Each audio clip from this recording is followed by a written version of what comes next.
Trump experiences Scottish air for the first time, and it instantly destroys him. He's like getting refeeding syndrome, but from not sucking in American air for the first time, dude. He's like, his body is not responding positively. Please, quick, give me burger. I need burger. Pronto. I'm dying. Air is too clean. Not enough burger. Give me smog.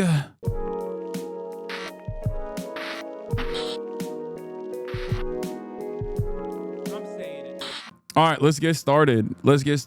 Trump took questions from reporters during the meeting with the UK Prime Minister, Keir Starmer, also known as Kid Starver. We're going to get started there, obviously. Well, Trump is doing big deals. He's doing money molestation. Donald Trump hasn't stopped his posture. It's the same old, same old. On the one hand, he's molesting the money pretty hard right now, specifically the European vassals. He's demanding more tithing from the European vassal states, in the form of trade deals. Okay. Europe, get excited. You're going to have to spend more of your taxable revenue, more of the revenue that comes from taxes on American weapons. Obviously, you won't be able to spend that on your healthcare. You won't be able to spend that on your roads, on your public transit. It's going to look a lot more like America in Europe. So I'm kind of excited for that because I'm a psychopath who wants everything to be America, everything to be bald eagle. So get excited for it as well. You guys will finally get a taste of that beautiful freedom when you have the freedom to choose whichever healthcare provider is going to f you over harder than the next. So that's fantastic. That is coming because you obviously have to find more room for American weapons that you're purchasing, which is nowhere near as sweet as a hospital visit that is paid for by the government. Also, get ready to demolish your roads and your walkable infrastructure because America has decided that you need to have these child-killing tanks running around in your streets that we like to call Ford F-150s. I was just recently watching a TikTok video about how pickup trucks, full-size pickup trucks in the 90s were literally smaller in the United States of America, by the way, were smaller than the Ford Ranger or the smaller pickup trucks that we currently have. And they were awesome. But now they're not awesome. Now they are tanks. Now they are so large that it's, first of all, you're going to have to change your commercial driver license restrictions, obviously, because the average European can't drive a Ford F-150 given its engine size and given its size overall without getting a CDL. So obviously you got to change that too. You got to change your cities. So your cities will also have the freedom. So that's cool. Think about how cool it is that, you no longer have to rely on public transit at all.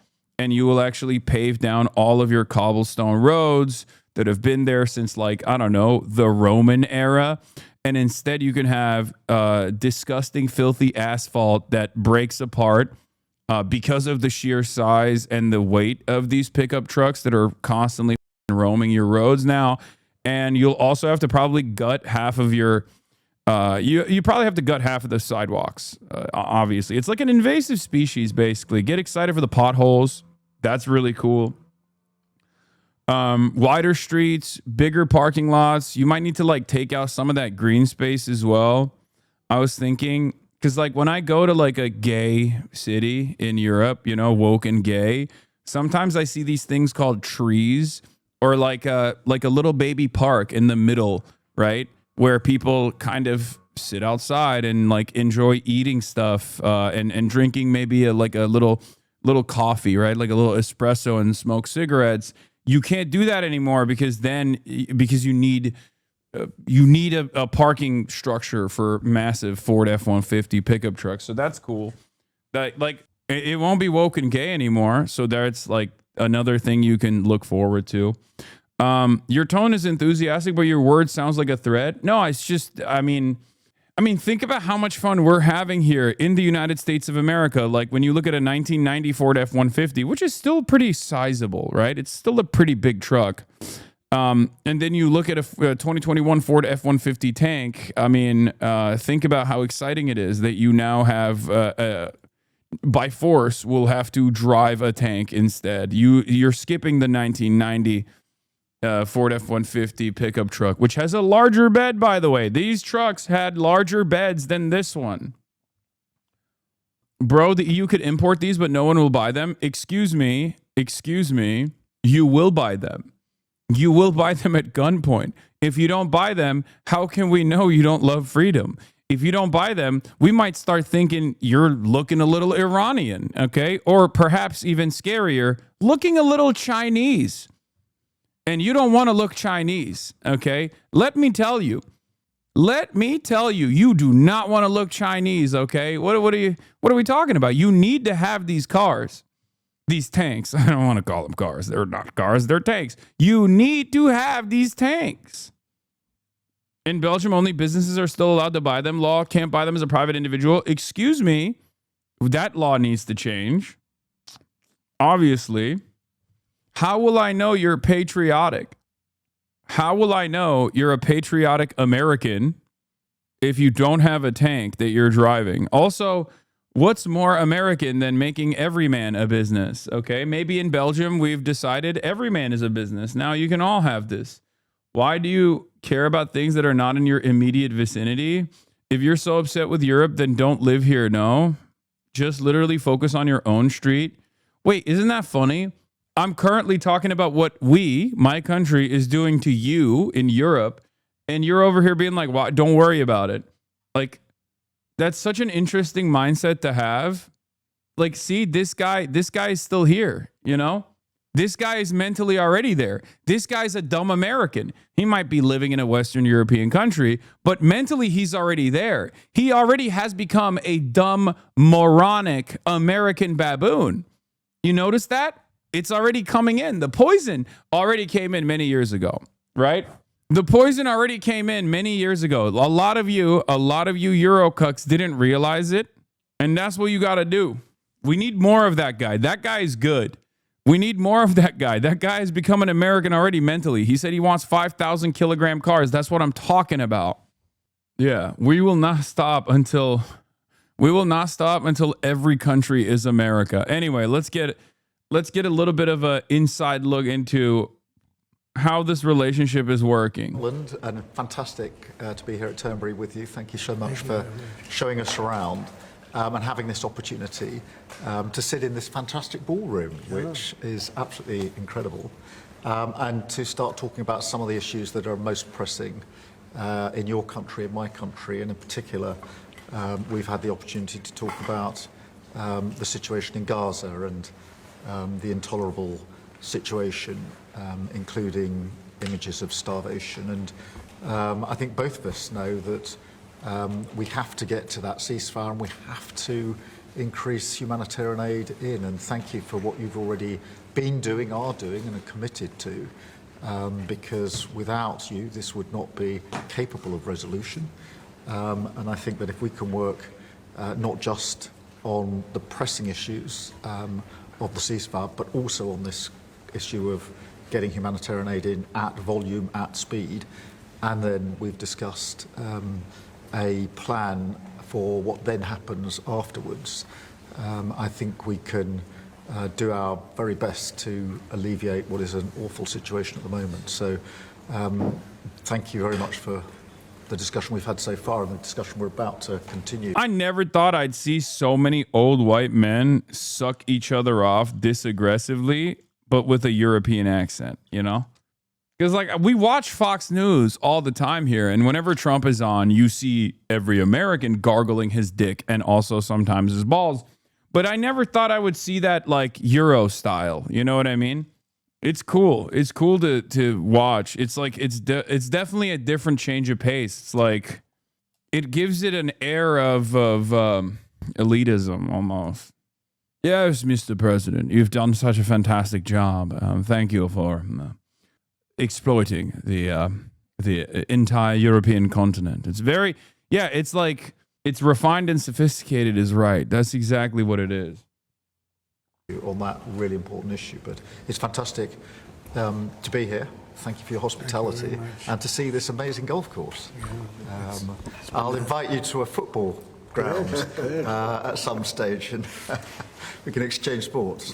It's been great being with you, and thank you very much, Mr. Prime Minister. And you've done a fantastic job with regard to the trade deal. You know, they wanted a trade deal here for years, many years, through many different terms of different people, and you got it done. So I want to congratulate you on that, and it's a great deal for both. It brings unity. We didn't need unity, but it brings us even closer together. I think it's good for both parties.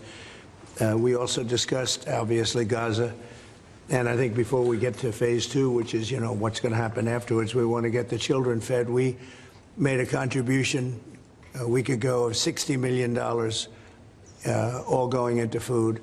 We only hope the food goes to the people that need it, because so much, as you know, when you do something there, it gets taken by Hamas or somebody, but it gets taken.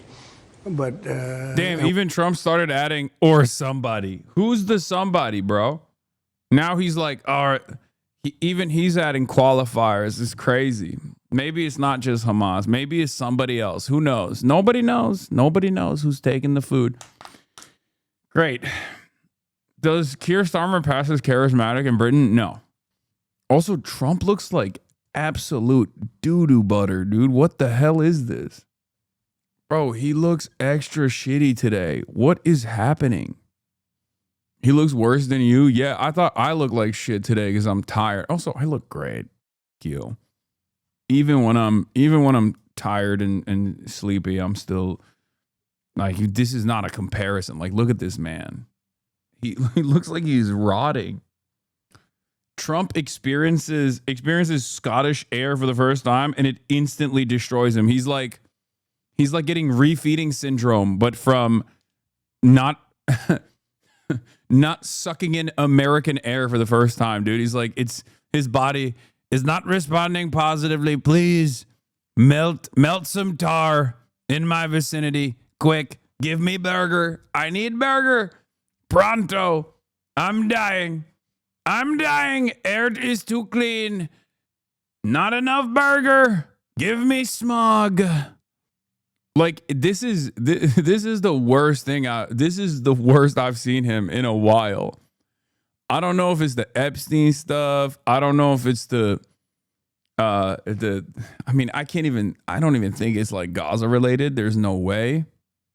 Right? Because he doesn't give a shit. He's the devil. And I feel like when he does, the worse things get, the worse the better he gets in comparison, if that makes sense. Anyway, let's continue. We're prepared to help. You know, we want to help. It's a terrible situation.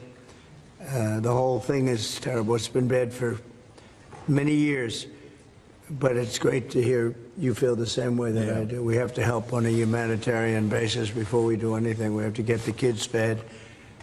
So we've been sending in a lot of food. A lot of the food that's been going there has been sent by the United States.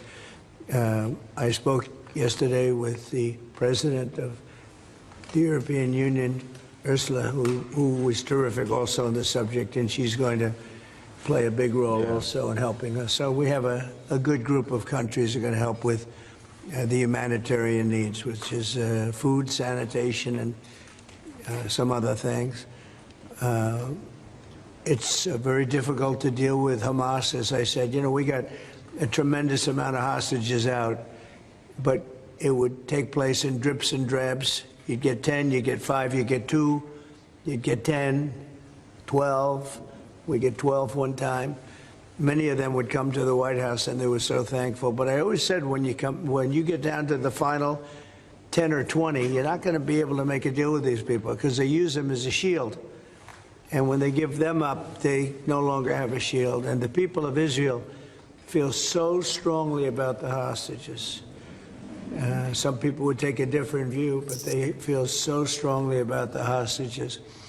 So that's an ongoing process. Hamas has become very difficult to deal with in the last couple of days because they don't want to give up these last 20 because they think as long as we have them, they have protection. But I don't think it can work that way. So I'm speaking to Bibi Netanyahu and we are coming up with various plans. We're going to see. It's a very difficult situation. Why is he still running defense for Israel when reports indicate he's privately pissed off at Bibi? Because the reports are bullshit. And that's it. Because it's like Biden. It's the same nonsense that Biden did, where he was like, look alive. I'm so mad. I'm gonna give a talking to. I'm gonna tell him, he's gonna have a come to Jesus moment. But there is no with Israel and the United States of America, it's this, okay? It's this. It's a unified front. Israel does whatever America wants. Now, I will say, post-Obama, especially under Trump 1, Israel increasingly took over the steering wheel of America's foreign policy and its interventions in the region. They took the driving seat, okay? They took the driver's seat and they started driving the car. That's for sure. And Biden did not scale that back in any capacity. As a matter of fact, he put his foot on the gas. He basically took Israel's leg and pushed it down, okay? Slammed it. But ultimately, we're in the car together. That's it. So the idea that Trump is mad or whatever, it's bullshit. It's bullshit. Trump could get more mad in the future if it becomes like a bigger problem, if it becomes a bigger issue, right? If there are more consequences for this allegiance, then maybe Trump will scale back or force Israel to scale back. Okay. But once again, that requires continued pressure. That requires Trump's base to feel some type of way. Okay. Here's Barack Ravid reporting on Trump's statement. There's real starvation in Gaza. You can't fake that. That was one of the craziest things I saw, at least. I saw a New York Post report and even heard from some Hasbara accounts that were trying to say, that famous photo of the starving child is actually fake. Why is it fake? Because that child has a genetic muscular disorder. And they're so echo chambered. Israel accounts are so unimaginably echo chambered that they literally think the best counter to a now infamous photo is to say Israel isn't just starving all children. I mean, Israel isn't just starving healthy children. Israel is starving children with genetic diseases as well. Israel is starving children that have debilitating genetic diseases. It's one of the most insane things I've ever seen. You have to be completely out of your mind. Hamas's fake narrative exposed truth about the Gazan child who made global headlines. Israel officials confirm 5-year-old Osama al-Rakab suffers from genetic diseases, not a war-related starvation. Gaza starvation poster child has genetic condition. Starved Gaza child suffers from genetic illness. Kojat, a photo of a 5-year-old Osama al-Rakab has gone viral, used to falsely depict Israel as responsible for his condition, claiming Israel is starving children. The facts: Osama suffers from serious genetic illness unrelated to the war. On June 12, we actively coordinated Osama's exit from Gaza with his mother and brother to the Ramon airport. He's now receiving treatment in Italy. That last part is also fake. I don't think that that's what's going on anyway. It's so crazy because there are so many starving people, so many starving children. There are a ton of different photos of starving babies, starving parents, the doctors, the healthcare professionals, and people that work for Oxfam that are the people that are not supposed to be starving under any circumstance. No one is supposed to be starving, but doctors especially are not supposed to be losing weight in a battlefield. Okay? Remember, they are a special status.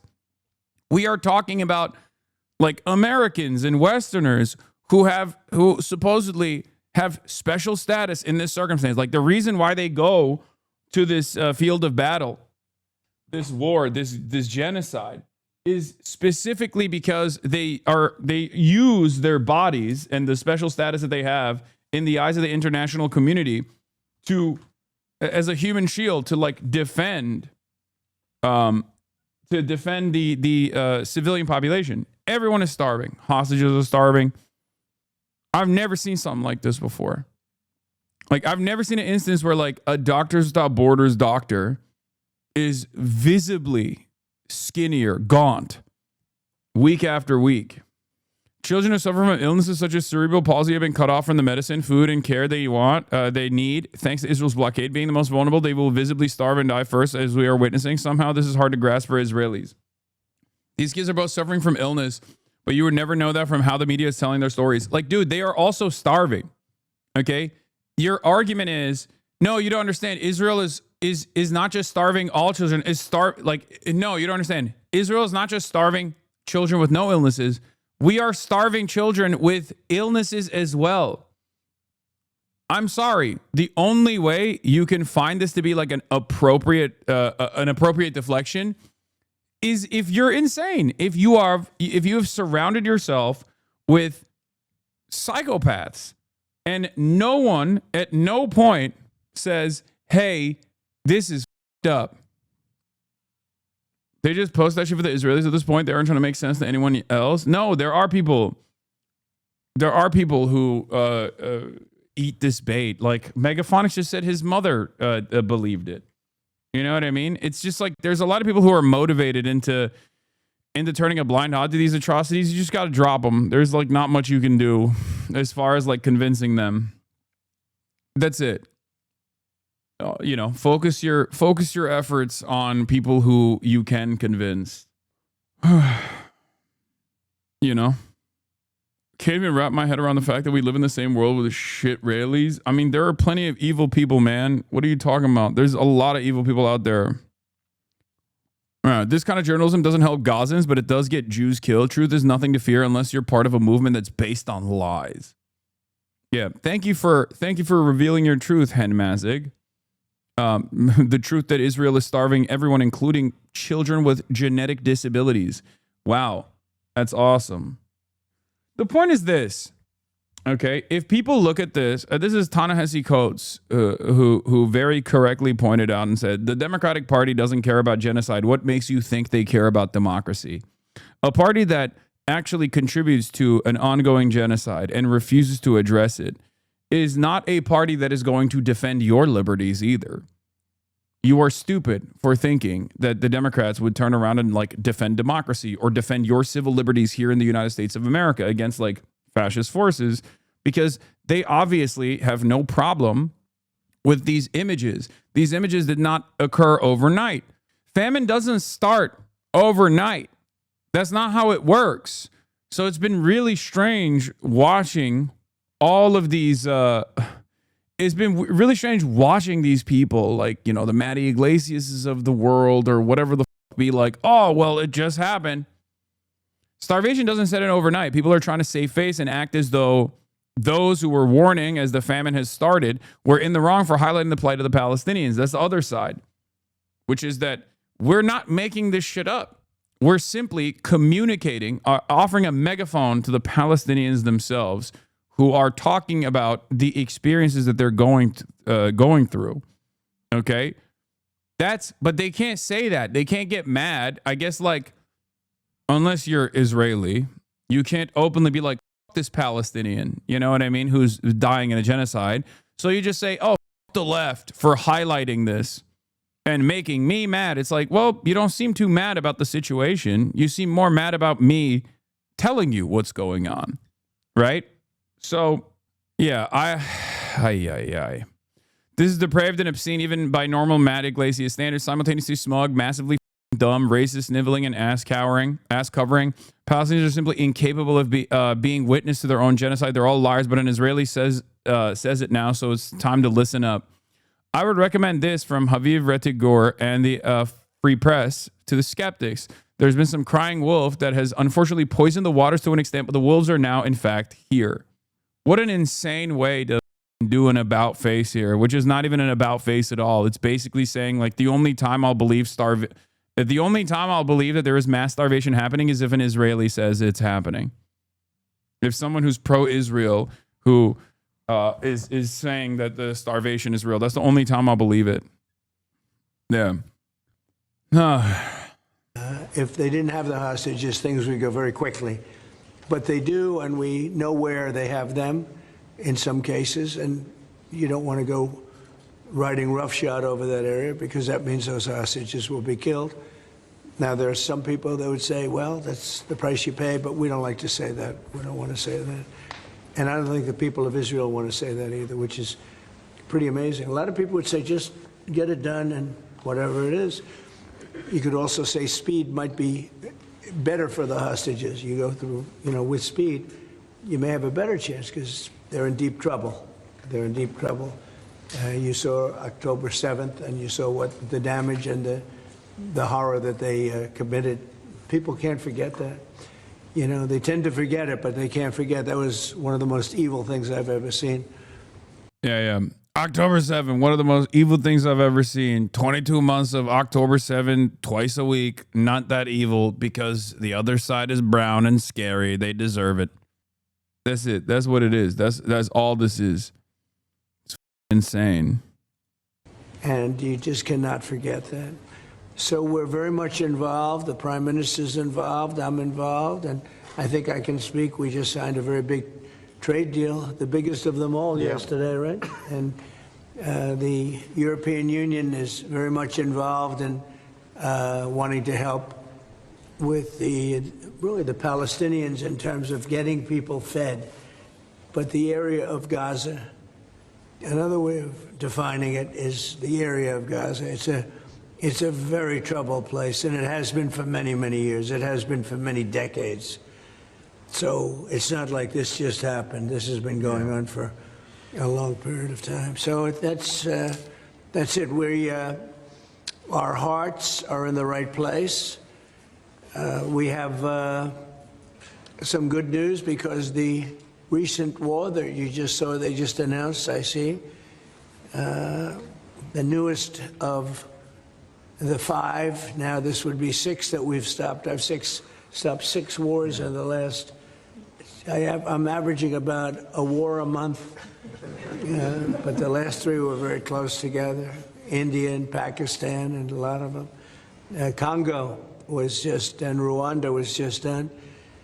But you probably know, I won't go into it very much because I don't know the final numbers yet. I don't know.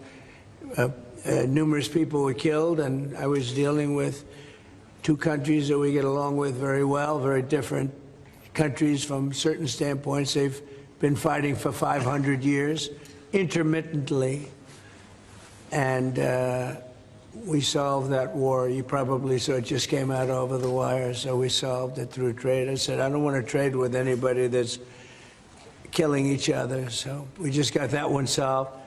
And I'm going to call the 2 prime ministers who I got along with very, very well and speak to them right after this meeting and congratulate them. But it was an honor to be in. I feel like I talk about this so much that it's like a broken record, but it's probably not good for overall discourse when you have the president from the bully pulpit consistently lying. Like, even outside of the moral depravity, the moral rot, it's got to be strange. Like, I don't know what it does to our like understanding of the truth in general when the president will just be like, yes, oh, these trade deals are fantastic. Why? Because they're giving us $500 quintillion. Okay. Oh, I stopped this war. I stopped that war. This war was going on for 1,000 years and I stopped it. Like, none of the things he's saying are correct. The only things he can like hold up as accomplishments for his administration are just shit that he cooks up seemingly on the spot. Things that he is not necessarily putting a lot of thought into. Very strange behavior, very strange set of circumstances. Involved in that. That was a. Could you explain why he's wrong? Not a Trump guy, just curious. He did not stop any actual war. Like, that's not real. That's what it is. Like, when he says the Japanese trade deal is fantastic for us, he's saying that he got an IOU from Japan. And when you dive into like the details of the IOU, Okay. It's actually not $500 billion. It's just Japanese companies adding investment back into Japanese companies. It's not like they're opening up new facilities or anything like that. Like he just lies about everything. It's no different than saying like, I found unicorns. Unicorns are real. I found them and I'm breeding them. I'm breeding them left and right. You can see them everywhere. Okay. I mean, you can choose to believe it, or maybe you can like look into it, right? You can look into it a little bit further and realize that, oh, he's just talking about horses. Like those are just horses and they were there already. There are no unicorns. He didn't even slap a cone on the top of the horse's head to make it look like a unicorn. He's just claiming that there are unicorns now. That's it. Every positive thing that he can hold up that his administration supposedly did is just completely made up. He's just making it up. What does that do to discourse in general? What does that do to our understanding of the truth? Just one of the many different ways in which the administration, I think, is just like destroying everything. Like, I don't know. It was going to be a very nasty war. Those wars have been very, very nasty. So we've done a lot of good work. We've had great support from the Prime Minister. Anytime we needed help, anytime we needed any form of support, you've been there. We appreciate it very much. Absolutely. And we're going to continue onward. We do have to take care of the humanitarian needs on what they used to call the Gaza Strip. You don't hear that line too much anymore. You don't hear the Gaza Strip, but it is the Gaza Strip, and it's amazing. It's not being handled a little bit differently. We're going to set up food centers, and we're going to do it in conjunction with some very good people, and we're going to supply funds. And we just took in trillions of dollars. We got a lot of money, and we're going to spend a little money on some food. And other nations are joining us. I know your nation's joining us, and we have all of the European nations joining us, and others also have called, and they want to be helpful. So we're going to set up food centers and where the people can walk in and no boundaries. We're not going to have fences, and they can't. They see. Oh, no more GHF aid trap. Is that what's going on? I don't think so. By the way, I don't think that that'll happen. For the record, but we'll see. I don't trust anything he's saying. I'm gonna be honest. On the real though, how is Trump? How the f is Trump posturing on Gaza better than AOC is? Like, that is unacceptable. I don't think he is. I don't think that's the case. I think your expectation from AOC is understandably much higher than Donald Trump, which is why you're reacting this way. But AOC has said all this stuff. It's not enough. See the food from 30 you would say, yards away, and they see the food. It's all there, but nobody's at it because they have fences set up that nobody can even get it. It's crazy what's going on over there. So we're going to work very closely together with your country, a great country. We also discussed inside that we are, there's a whole new thing happening with regard to energy from nuclear. Yeah. And the Prime Minister's looking at that very strongly. And I know you have Rolls-Royce nuclear plants. That sounds pretty good, right? I love that. What a great brand that is. But you're also doing the Rolls-Royce or the nuclear plants, the smaller plants. We're doing smaller and bigger, but the small is interesting. They do a small plant, very easy, very safe, and as they need more, they hook up another plant, and they have a series of plants instead of, doing the $20 billion plant. That gets tough for a lot of people to do. So we're just studying that. It sounds like you're very far progressed, but that's a great thing you're doing on nuclear. We opened up nuclear about 2 months ago, and it's now safe and very inexpensive. No, we see civil nuclear as a big part of the future as we go to sustainable, independent energy. And I think that between the two of us, we can work very much more closely on this. And we've agreed that that's our ambition, that's our aspiration. And this is going to be a big part of the future when it comes to energy. And you can see in the last few years, energy has been weaponized. Prices have dictated both families and businesses across the United Kingdom, and therefore taking control of energy is a huge prize. So the more we can work together on this, the better. And small modular reactors are a very big part of the future here, and we've got great companies like Rolls-Royce involved in that. So I'm very much looking forward to working together with you, Mr. President. We'll do that. We'll do that. We're going up to your oil capital in a little while. We're going up to Aberdeen. That's called the oil capital of Europe, and that's a great asset that you have up there someday. If they ever change their thinking on that, you have a great and valuable asset. There's a lot of valuable resources underground there, but that's a decision for you to make. But it's a very amazing place, and it is considered the oil capital of Europe. So it's another option that you have. So we are doing really well as a country, and I think that the Prime Minister has been so supportive of us, and so strong and so respected. And I respect him much more today than I did before, because I just met his wife and family. He's got a perfect wife and family, and that's never easy to achieve, right? But I take no credit for that. But he's become a friend, and together we got a deal done that has not been able to be done. It was a deal that's very good for both parties. A really good deal for both of our countries, and very, very well received here in the United Kingdom. So thank you very much for having us. Thank you. Appreciate it. Any questions? Mr. President, Russia.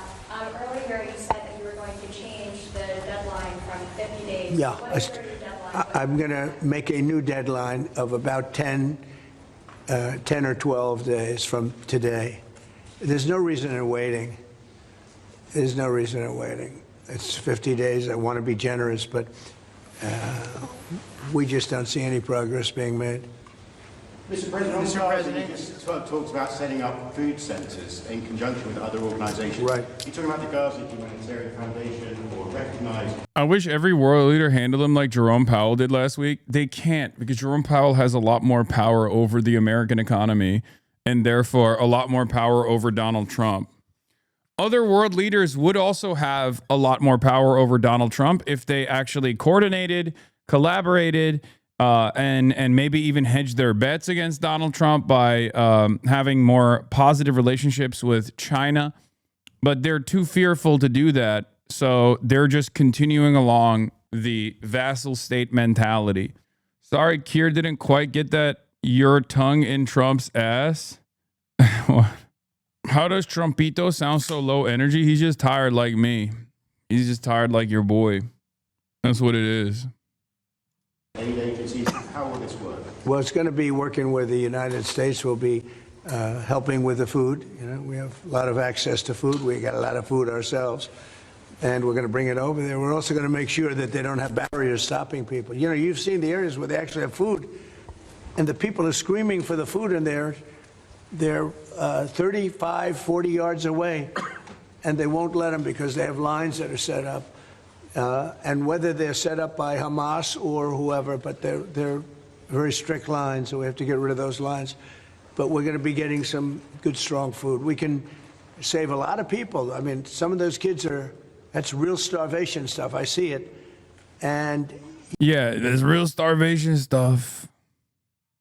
Yeah, there's like, well, at least he is recognizing that there is real starvation stuff happening in the Gaza Strip. That's crazy. Oh my God.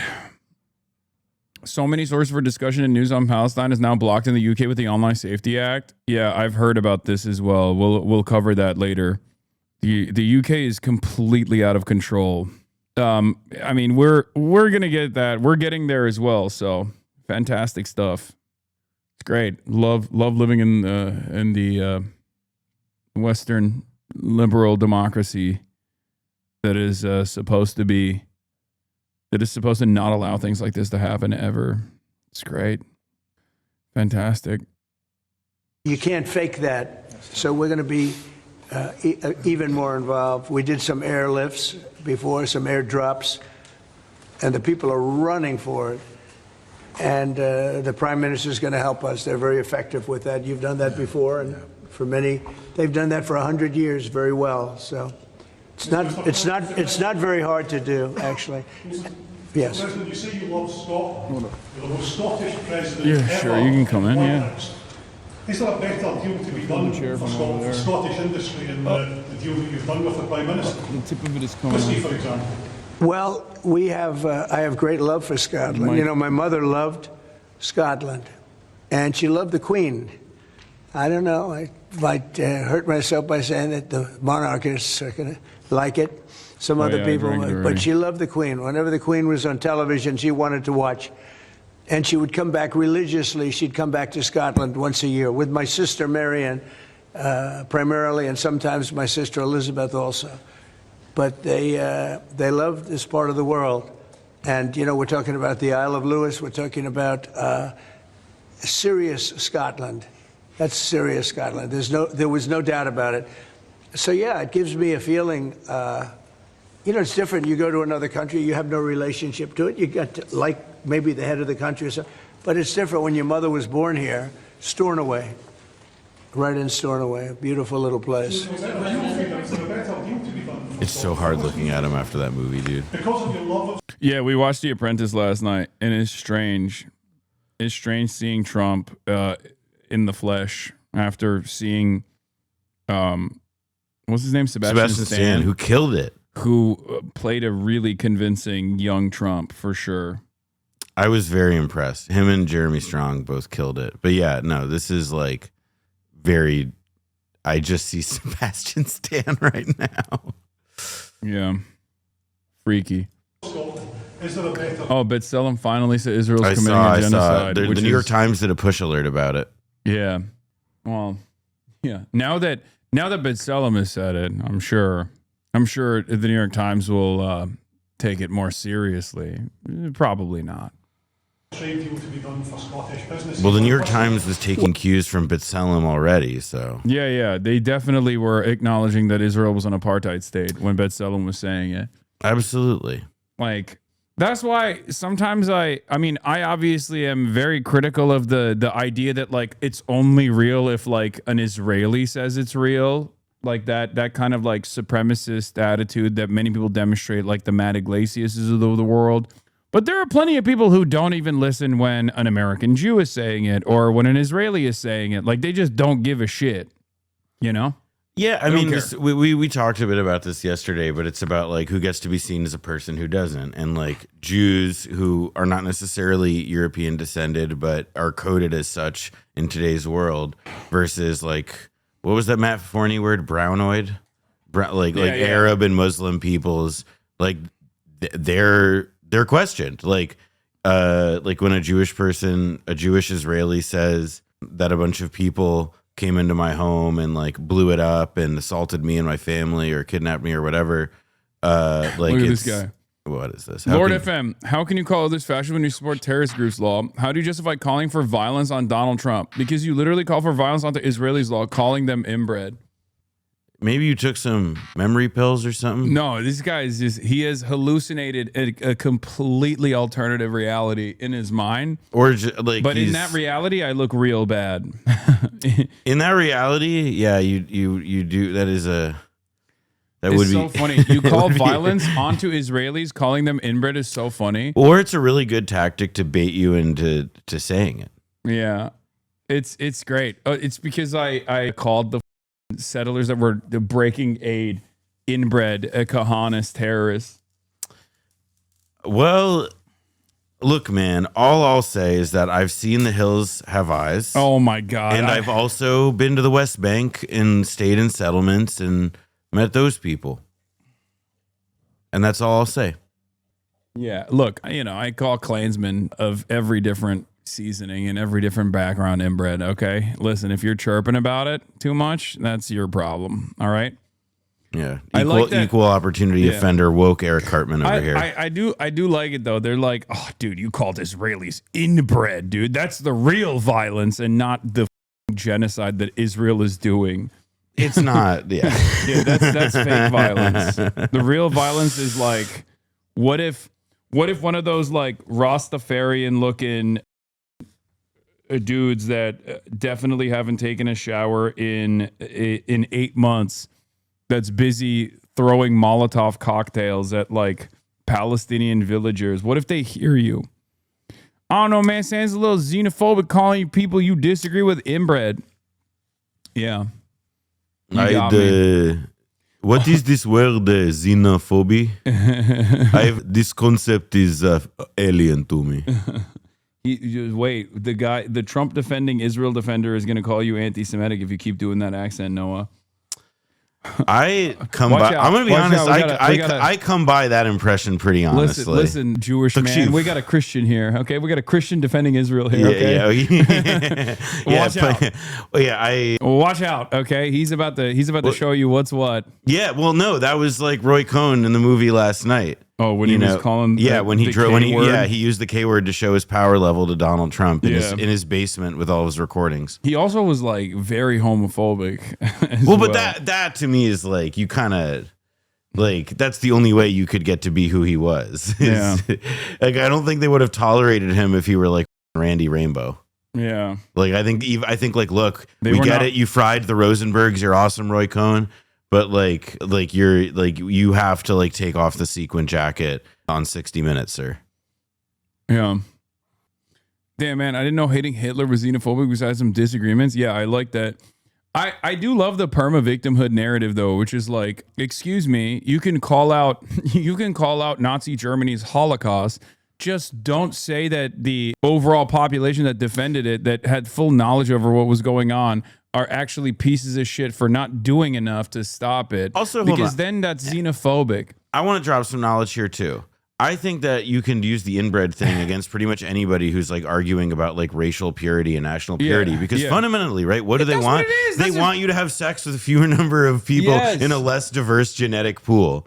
Like that's it. That's why it hurts so bad. That's why people get so sad about it. They're like, "How dare you? What about the optics of this?" Like I don't know. Wow, like, you're calling all Jews inbred. It's like, no, I'm not. I'm saying if you are advocating for racial purity politics, regardless of whether your background is Jewish or Christian, if you are a supremacist of any sort, like I'm gonna call you inbred. You know, that's it.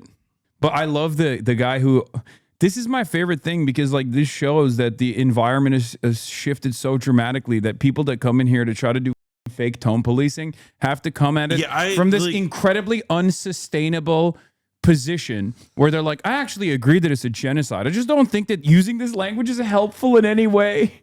So there, about 10 years ago, in the ancient before times, probably before a lot of the people watching this were born, there was like a phrase that people like learned about and used and like drove into the ground, but it described a very real phenomenon, which was concern trolling. Yeah. And that is like, to me, so present here because this is concern trolling. Is so perfectly descriptive. Listen, you are right in the content of your thing. However, I just don't think that this language is like helpful for your cause. You know, and like, and if you take it as your cause too, then it's like a bit, like earnestly, then I don't think that this would bother you. I just don't think spewing hatred towards an entire group of people, which I haven't done, by the way. That's not the joke, man. But it's okay. It's okay. That's not what he's saying. Like, he needs to believe that. He needs to believe that. It's not like an entire group of people. It's not like Jews, and frankly, it's not even Israelis writ large. Like we're like talking about we're talking about like they're a significant group within Israeli society. Which, for the record, if they said that about all Germans during World War II, no one would bat an eye, regardless. That's true. Like, so it doesn't even make sense within their own calculation, right? If you were to say that about all Germans during the Holocaust, no one would bat an eye. If you were to say that about all Turks during the Armenian genocide, no one would bat an eye at that. Okay? The difference is you're doing that because you have a hang up. Your hang up obviously is petty and born out of a resentment that someone else gave you, a resentment that you have to actively champion because some other content creator told you that this was a real issue. And that's it. That's what you're doing. That's the saddest part of this is that, like, I don't even think this is your real opinion. You're just in here trying to fight someone else's battles. It's very sad. But overall, I don't care. I want to stress this. I want to help you understand. I don't care about this, supposed tone policing that you're engaging in, because you yourself have already conceded on the main point, which is that there is a genocide that's unfolding. So in that process, what do you think is a better use of your time? To call into question people's continued support for the country that is doing a genocide, or getting really fake mad about something that I didn't even say. And two things. One, like look around. Like, people are becoming aware that it's a genocide, like more and more day by day. The opinion, like, regardless of how, like, what language somebody uses, even if you're putting words in somebody's mouth there. But point being that, like, even if somebody uses language you don't agree with, like, fine. It honestly, I don't think you could claim as a matter of fact that it is inhibiting the process by which people are coming to understand the horrors of what's going on. Now, with that being said, if it's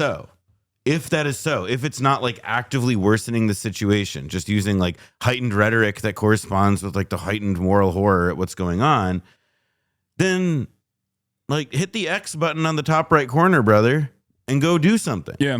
Like, then you're just like trolling yourself about like, you know, like caring about something that, like, you know, as just established with the previous thing, doesn't actually matter. It's not inhibiting like people's understanding of this in any way. And in fact, I would argue, like, I think that like using like, you know, like extreme language and talking about this with like even like a heightened sense of irony, just like drawing out the extremes of it, is like it's part of what like signals to people like how up and strange this whole situation is, just how much of a moral inversion it feels like. No, absolutely. And also, I think you nailed it when you said tone policing in this regard is like, tone policing in this regard is for what purpose? Like, you want me to craft a better message that is going to reach a broader audience, right? But it's like, but it seems like it's working regardless of your criticism, right? Like, and I don't even think it's a constructive criticism. I think this is supposed to look like it's constructive criticism when it's simply a way for you to try and find something to grab onto, because you've recognized that you've lost the ideological battle, the battle of misinformation. You've lost it. People know what's up. So much so that maybe a couple months ago, you could have come in here, maybe a year ago, or you could have come in here and been like, Israel's not doing a genocide, shut the fuck up. And now you have to also personally recognize it. So maybe dig deep and try to find like what your hang up is. Okay. Try to find what your hang up is and why that frustrates you too much. Are you aware of Tectones clipping you insanely out of context on YouTube? No. I don't care. Take a day off, chatter. Who the gives a shit? Is that like the Deftones? No, that's like the bald guy who has been trying to unsuccessfully farm like Hassan shit.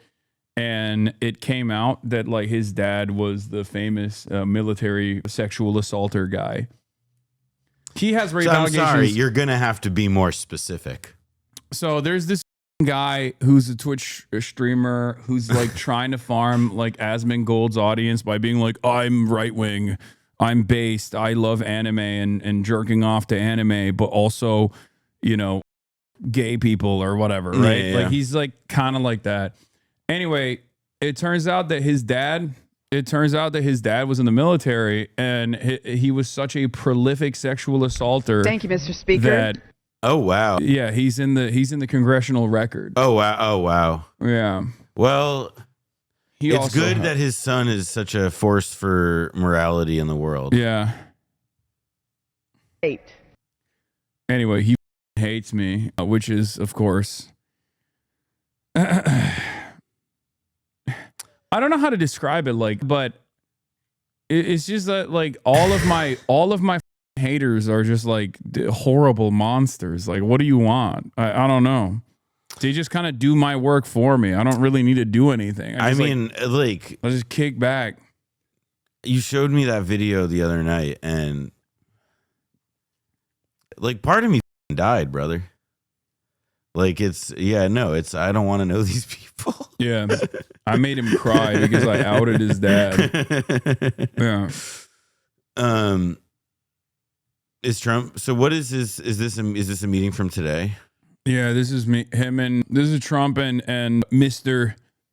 the Lordship, Kid Stav. You forgot to say he invoked his dad's service when you were either criticizing the American military, it was 9/11. Oh, his father's service. Yeah, no, he invoked his father's service to be like, my father didn't serve in the military, so that like terrorists like Hassan could ironically is- use their free speech to be terrorists or whatever. And I was like, bro, why are you bringing up your dad when it seems like he didn't serve to protect the free First Amendment rights that I have? He served to, do sexual assault so much that it was a matter of public record. Like they literally changed the law after your dad,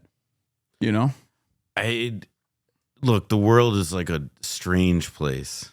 And like the idea that guy thought that was a good idea. I don't know, man. Yeah. And then after that came out, he got so sad. He like cried and said like, I can't have my dad on stream anymore because Hassan outed him or something. Wait, sorry. Hassan outed him after Jackie Spear talked about him on the floor of the house? Yes. Dude, for these people, you don't understand. Like, for these people, like the world revolves around me. That's it's what he so looks strange. They have no concept of like politics outside of like seeing everything from the lens of drama. Like, I'll sometimes see it out in the wild, like someone who doesn't even like me, who's like a Marxist or whatever, will be talking about some shit, and in the responses, you got like my insane haters being like, get Hassan's dick out of your mouth. And it's like, no, that's just like a person who is a Marxist.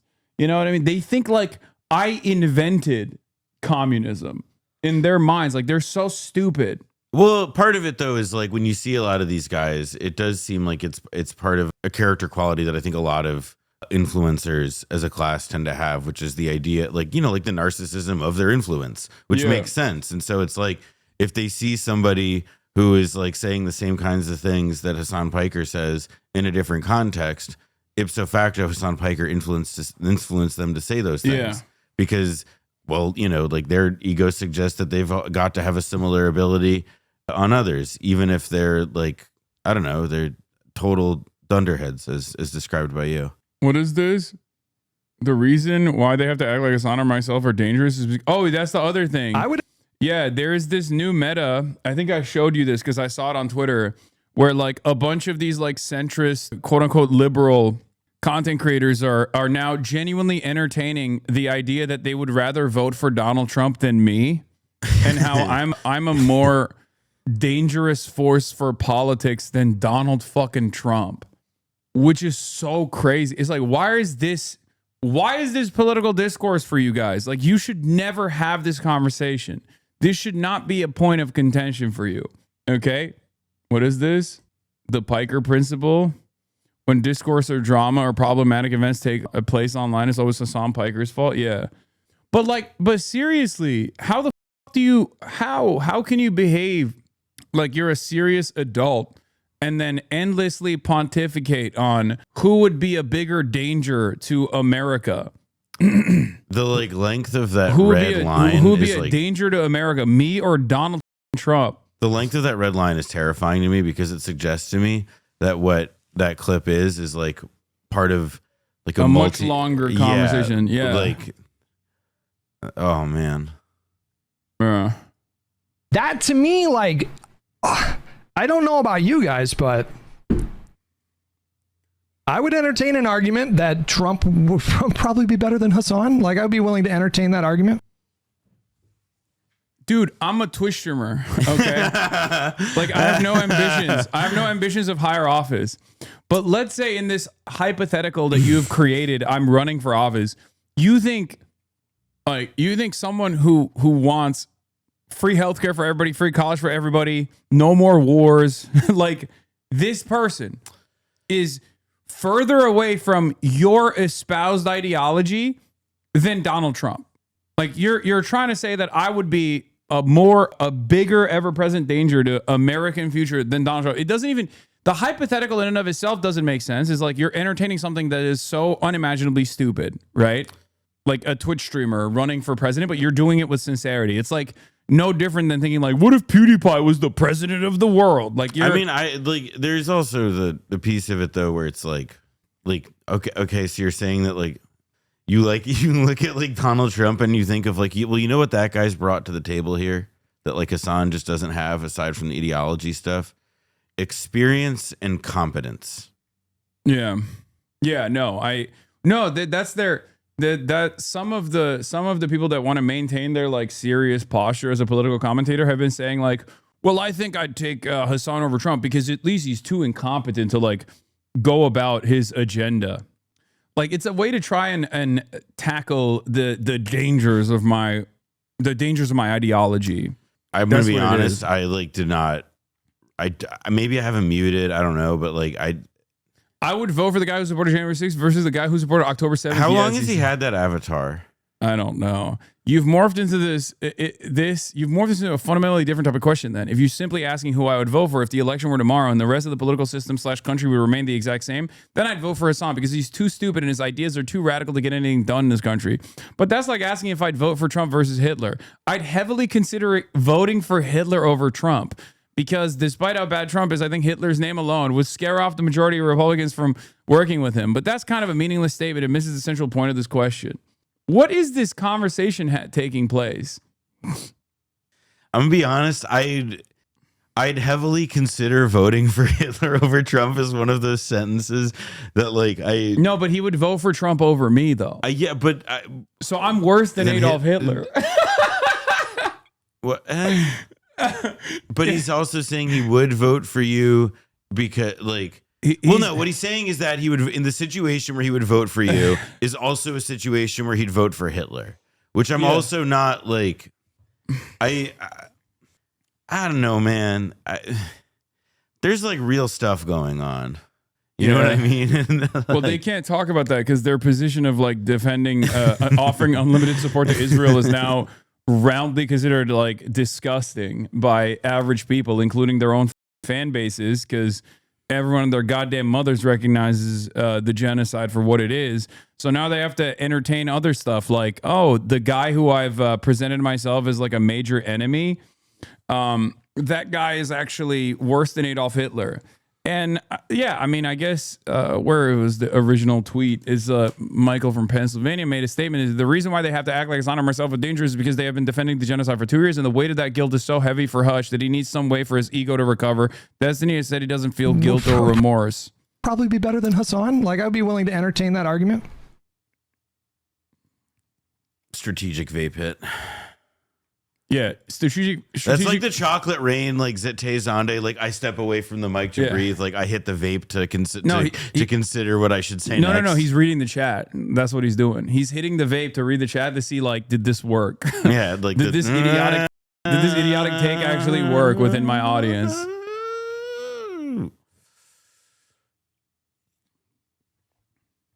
But again, just to kind of tie it back to, like, I think Erudite is right to... Exactly, Hutch. Trump is good.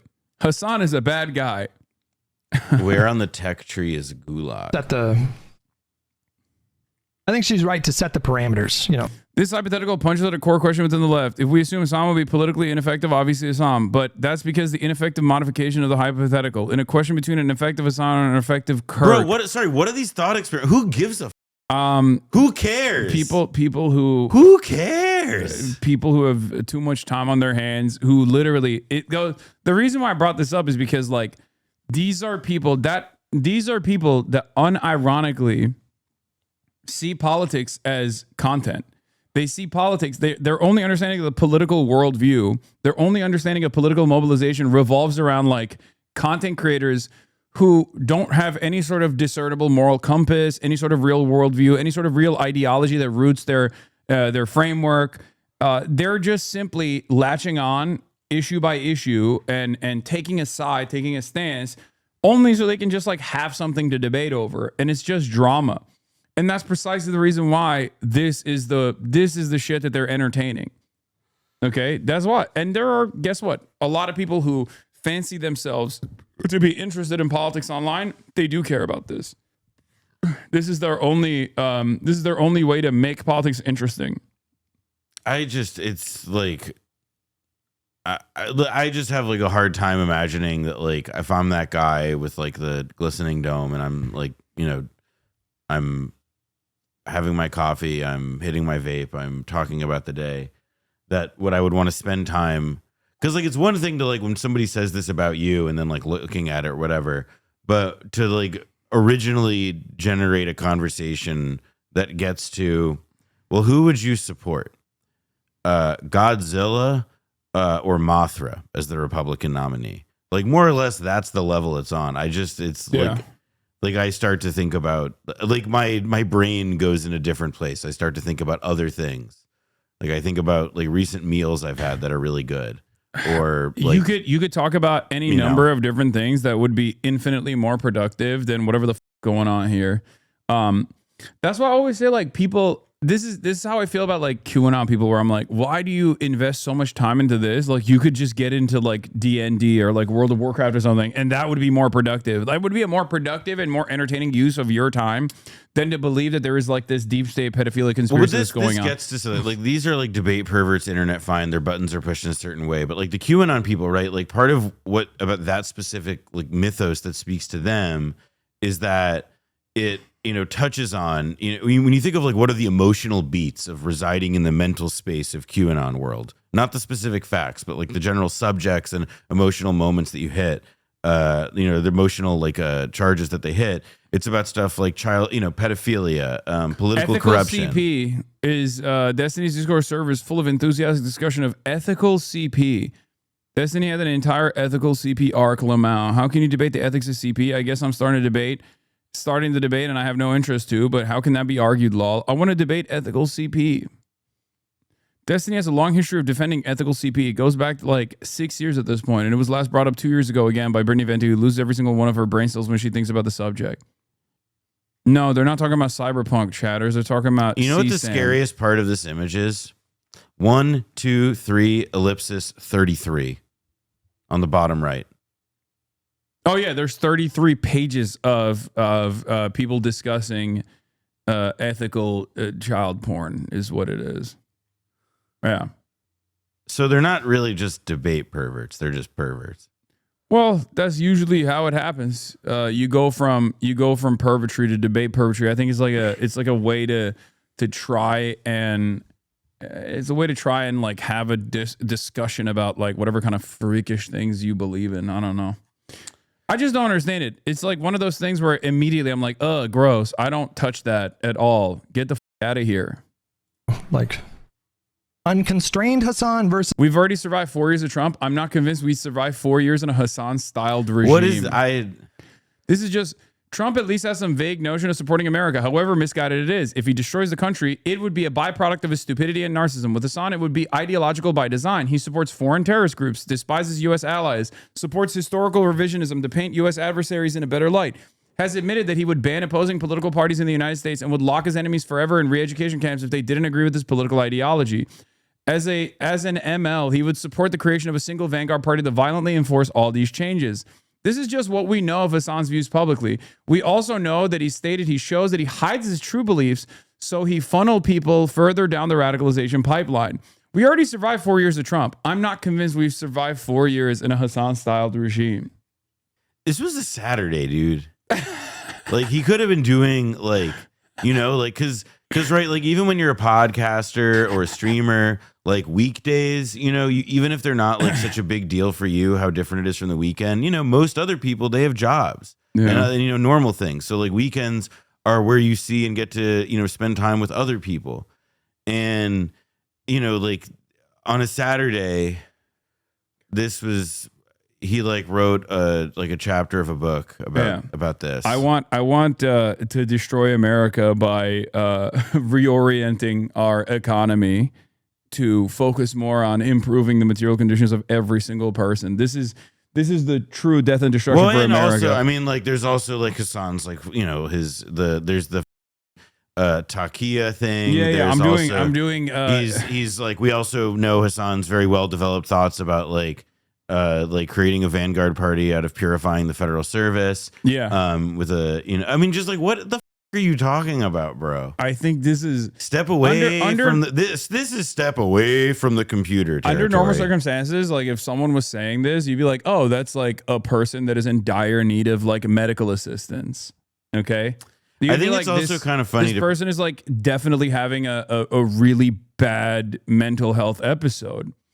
But or at on least the just internet, suffering from like extreme boredom when he has like literally every possible like avenue for material and spiritual satisfaction available to him. Yeah. But this is political discourse. This is a peak of political discourse for some many who consider this to be like a brilliant take. You know how like amongst the right, cancel culture and cancellations became a worse term than even murder itself, which is when Marjorie Taylor Greene came out on television and said abortion is cancel culture because you're canceling the baby. Do you remember that? That was a moment where I was like, oh, like this person is so far gone in political discourse that like she's literally saying abortion is an extension of cancel culture when abortion is supposed to be murder, right? Like you're supposed to say abortion is murder, but now you're saying it's cancel culture, it's an extension of cancel culture.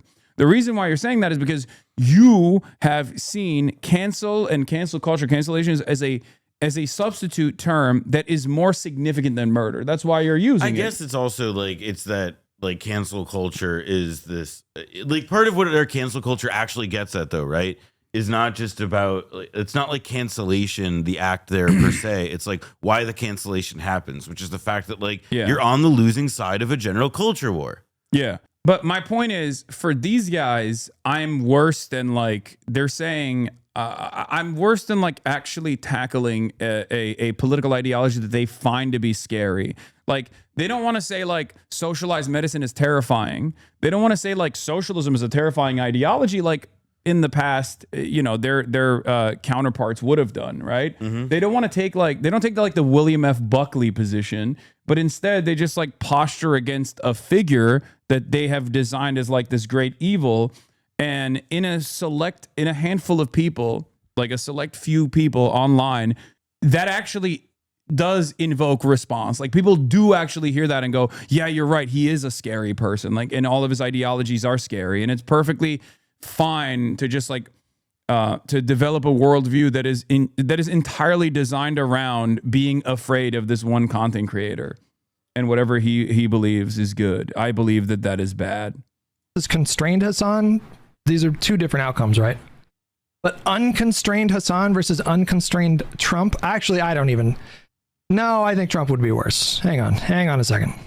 Wow, I'm glad that he's working himself to a position where like a right-wing fascist piece of shit that's doing mass deportations of migrants while simultaneously destroying the global trade design that America actually invented that is greatly beneficial for America in general, while also simultaneously allowing the Israeli genocide to continue. That guy might be a little bit worse than a Twitch streamer that believes in, being steadfast in his approach to anti-war and wants the American government to fucking can you better even be serve. the president? I could, yes. I was born here.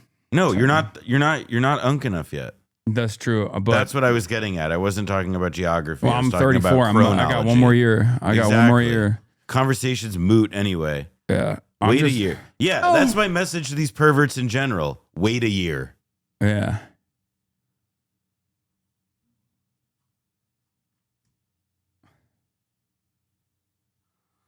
I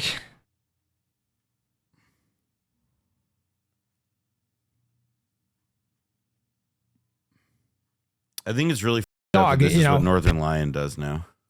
Dude, come on. Don't come after my goat like that. Northern Lion would never. He would never. He's great. This man is tarnishing the Hasan is worse. This whole discourse is making me want to kill myself. A conscious robot, we agree on that. I like that his mods constantly shit on him. You suck right now. That's what one of his mods said. Pick your poison.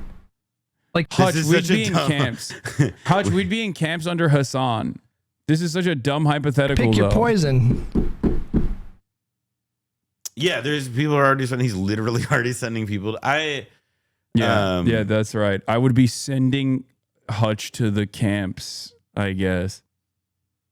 Right-wing personality latching onto identity as a target rather than ideology is such a good point. Zizek would like that. Yeah, man, that's it. I am a far more interesting target than to actually like discuss the issues on the boundaries of policy, on the boundaries of impact of policy, on what it would look like if you were to play out a legislative agenda that like puts workers first in general and not like capital owners. That's it. They can't have that conversation and also maintain charitability in a broader audience. And they don't even have they don't even do a good enough job developing a large enough audience while also being hyper obsessed with like drama and shit. So that part doesn't even work. But they're fearful that they would be even less popular if they just like only talked about the issues. Okay. What? This is an interesting news development. Netanyahu proposes to annex parts of Gaza in attempts to appease far-right minister if Hamas does not agree to deal. I mean, that's, oh, wow. They're really forcing the Netanyahu regime's hand I here. assume when we do our trade deal All right, hold overall, on, I a gotta lot of pee. I'll it be back comes in a to second. Scotland, I hope. Maybe all of it should go to It's a very Scotland. good deal for the whole United Kingdom, and we're already achieved great things under the deal, and we'll achieve even more as we work together. A lot of it is Scotland. I mean, I do know that, but I mean, we're dealing with the UK, but a lot of it comes to Scotland. And you know, I was very particular. This is a part of the world I want to see thrive. It's going to thrive. Mr. President, back to Gaza. You talk about Hamas stealing food and stealing aid. What responsibility does Israel have for limiting aid to the region? And if I could ask a follow-up to the Prime Minister, what pressure can be put on Israel? Is that something that you and the United States could work on together? Israel has a lot of responsibility. They're hampered by the fact that you still have 20 hostages or so. And the people of Israel are very concerned about the 20 hostages. It's very interesting. You could say they could be more concerned about retribution than the 20 hostages, but they really want the 20 hostages to survive and live to make it. You know, many of the hostages came to my office in the Oval Office, and I was amazed I would ask them the question, was there any sign of love? Was there any sign of, when you were a hostage and you have all of these people from Hamas around you, sometimes 100, sometimes 10, sometimes 2, but you're a hostage and you're being stored in a pipe. It's not even really, a cave, it's a pipe, a little pipe. And some said they didn't think they were going to make it because they were losing air. There wasn't enough air, and they'd open up the pipe just in time, but they didn't do it on purpose. They just happened to open it. They got lucky. But I said, did they ever wink at you and say, like, don't worry, you're going to be okay? Did they ever give you some extra food, even if it was a piece of bread? Did they ever give you anything during that time? And some were there for 400 or 500 days now, right? It's a long time, a year and a half, more than that. And not one person said there was any love from anybody. You know, in other words, I mean, you have hundreds of A society built around a supremacist ideology. Well, also, like, does not believe that their barbaric, rapist, monstrous captors were nice to them. Also, would they even admit if they were? I'm gonna be honest. I don't know if anybody's been reading the news lately, but bread has been a little bit hard to come by. Also, there are some captives that have literally come out and contradicted the statements that the Israeli state was making about their conditions. Yeah, which is and then they get ruthlessly bullied.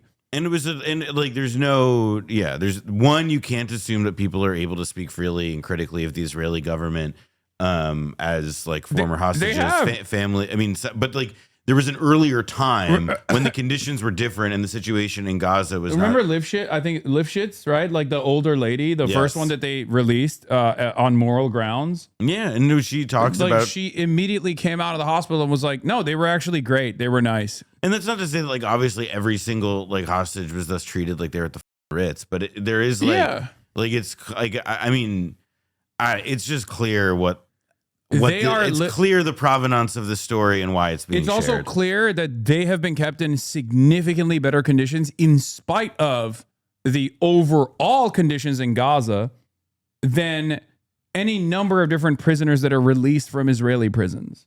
I mean, look, I'll say this. Unlike tens of thousands of people, and probably more in Gaza, they're alive. Glib as that may sound, it's true. Yeah. The famous Hamas Stockholm syndrome. Yeah, that's what it is. The people. And you see it in the movies where somebody's a prisoner and somebody's helping. You even see it with Germany where people would be let into a house and live in an attic in secret. You know, you'd see Brother, signs that was not stuff. Germany. I said, did you see that anything was not like Germany. That was not Germany, pal. Different country. Also, I get that he's trying to say that like people who would be aligned with the Nazi government would, you know, still somehow try and shelter Jews. Listen, the pianist, he's walking in Warsaw. He finds this beautiful pianist. He recognizes, he says, "Oh my God, you're a pianist." He gives him bread. What's frustrating about this is that the apt comparison here would be Israel being compared, and Israeli society being compared to like the broader German society. Okay, so in that argument, you can't compare.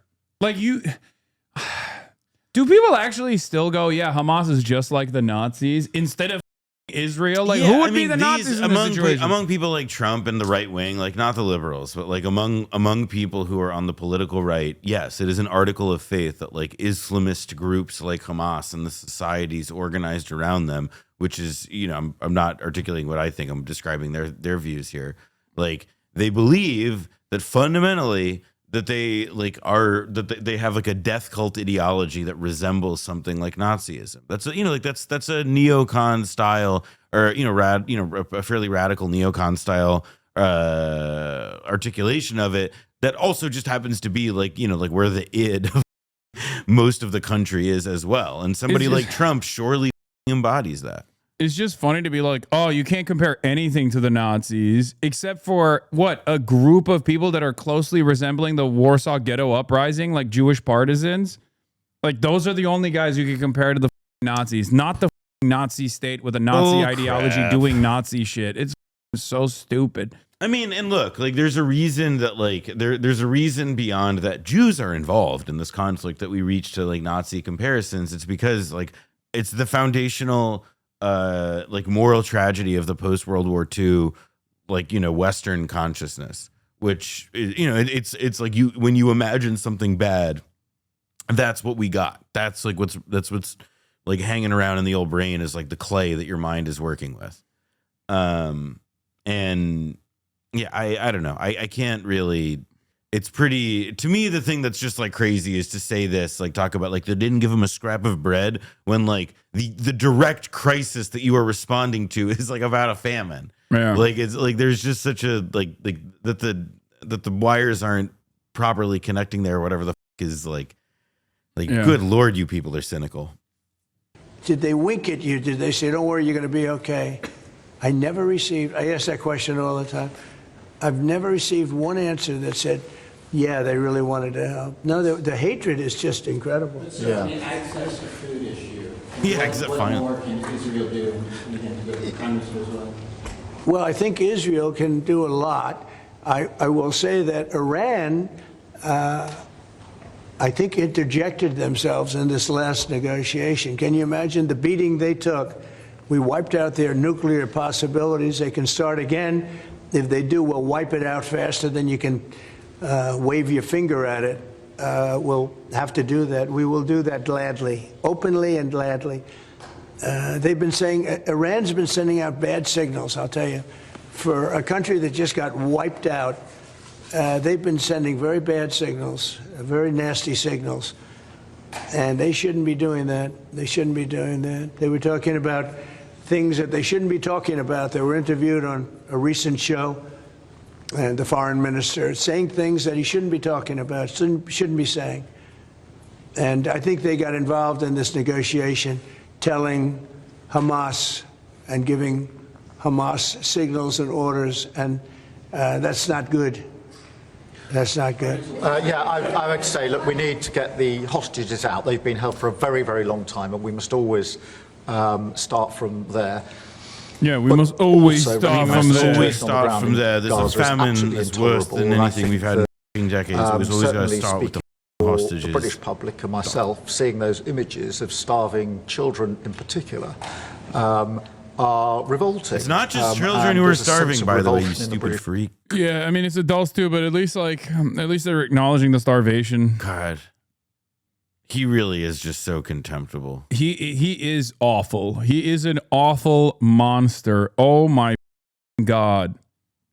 I mean, we knew he was going to be a giant piece of shit, but god damn, dude, he has somehow outdone my expectations. I mean, I think that there's like, there's just like evidently some like there's a the U.S. has its own kind of rot, like tearing through the country from within, and among its governing elite especially.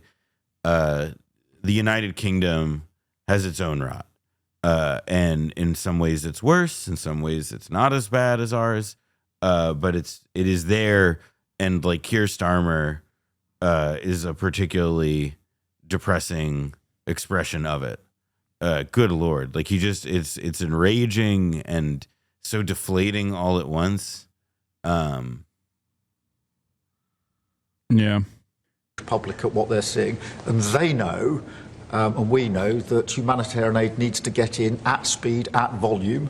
Yes, some could be airdropped, and we're working with others, with the US. All right, yeah, he's with willing Jordan, to entertain bullshit on theater. that, but the trucks need to get in, because that's the only way you can get the volume in. And we do thank the President for the work he's done to try to get to a ceasefire, which we desperately need, but also to put aid in to the region. There needs to be much more of that. We need to galvanise other countries in support of getting that aid in. And yes, that does involve putting pressure on Israel, because this is a humanitarian catastrophe now. We also need to look beyond that situation to what then happens in the event of a ceasefire, which is desperately needed.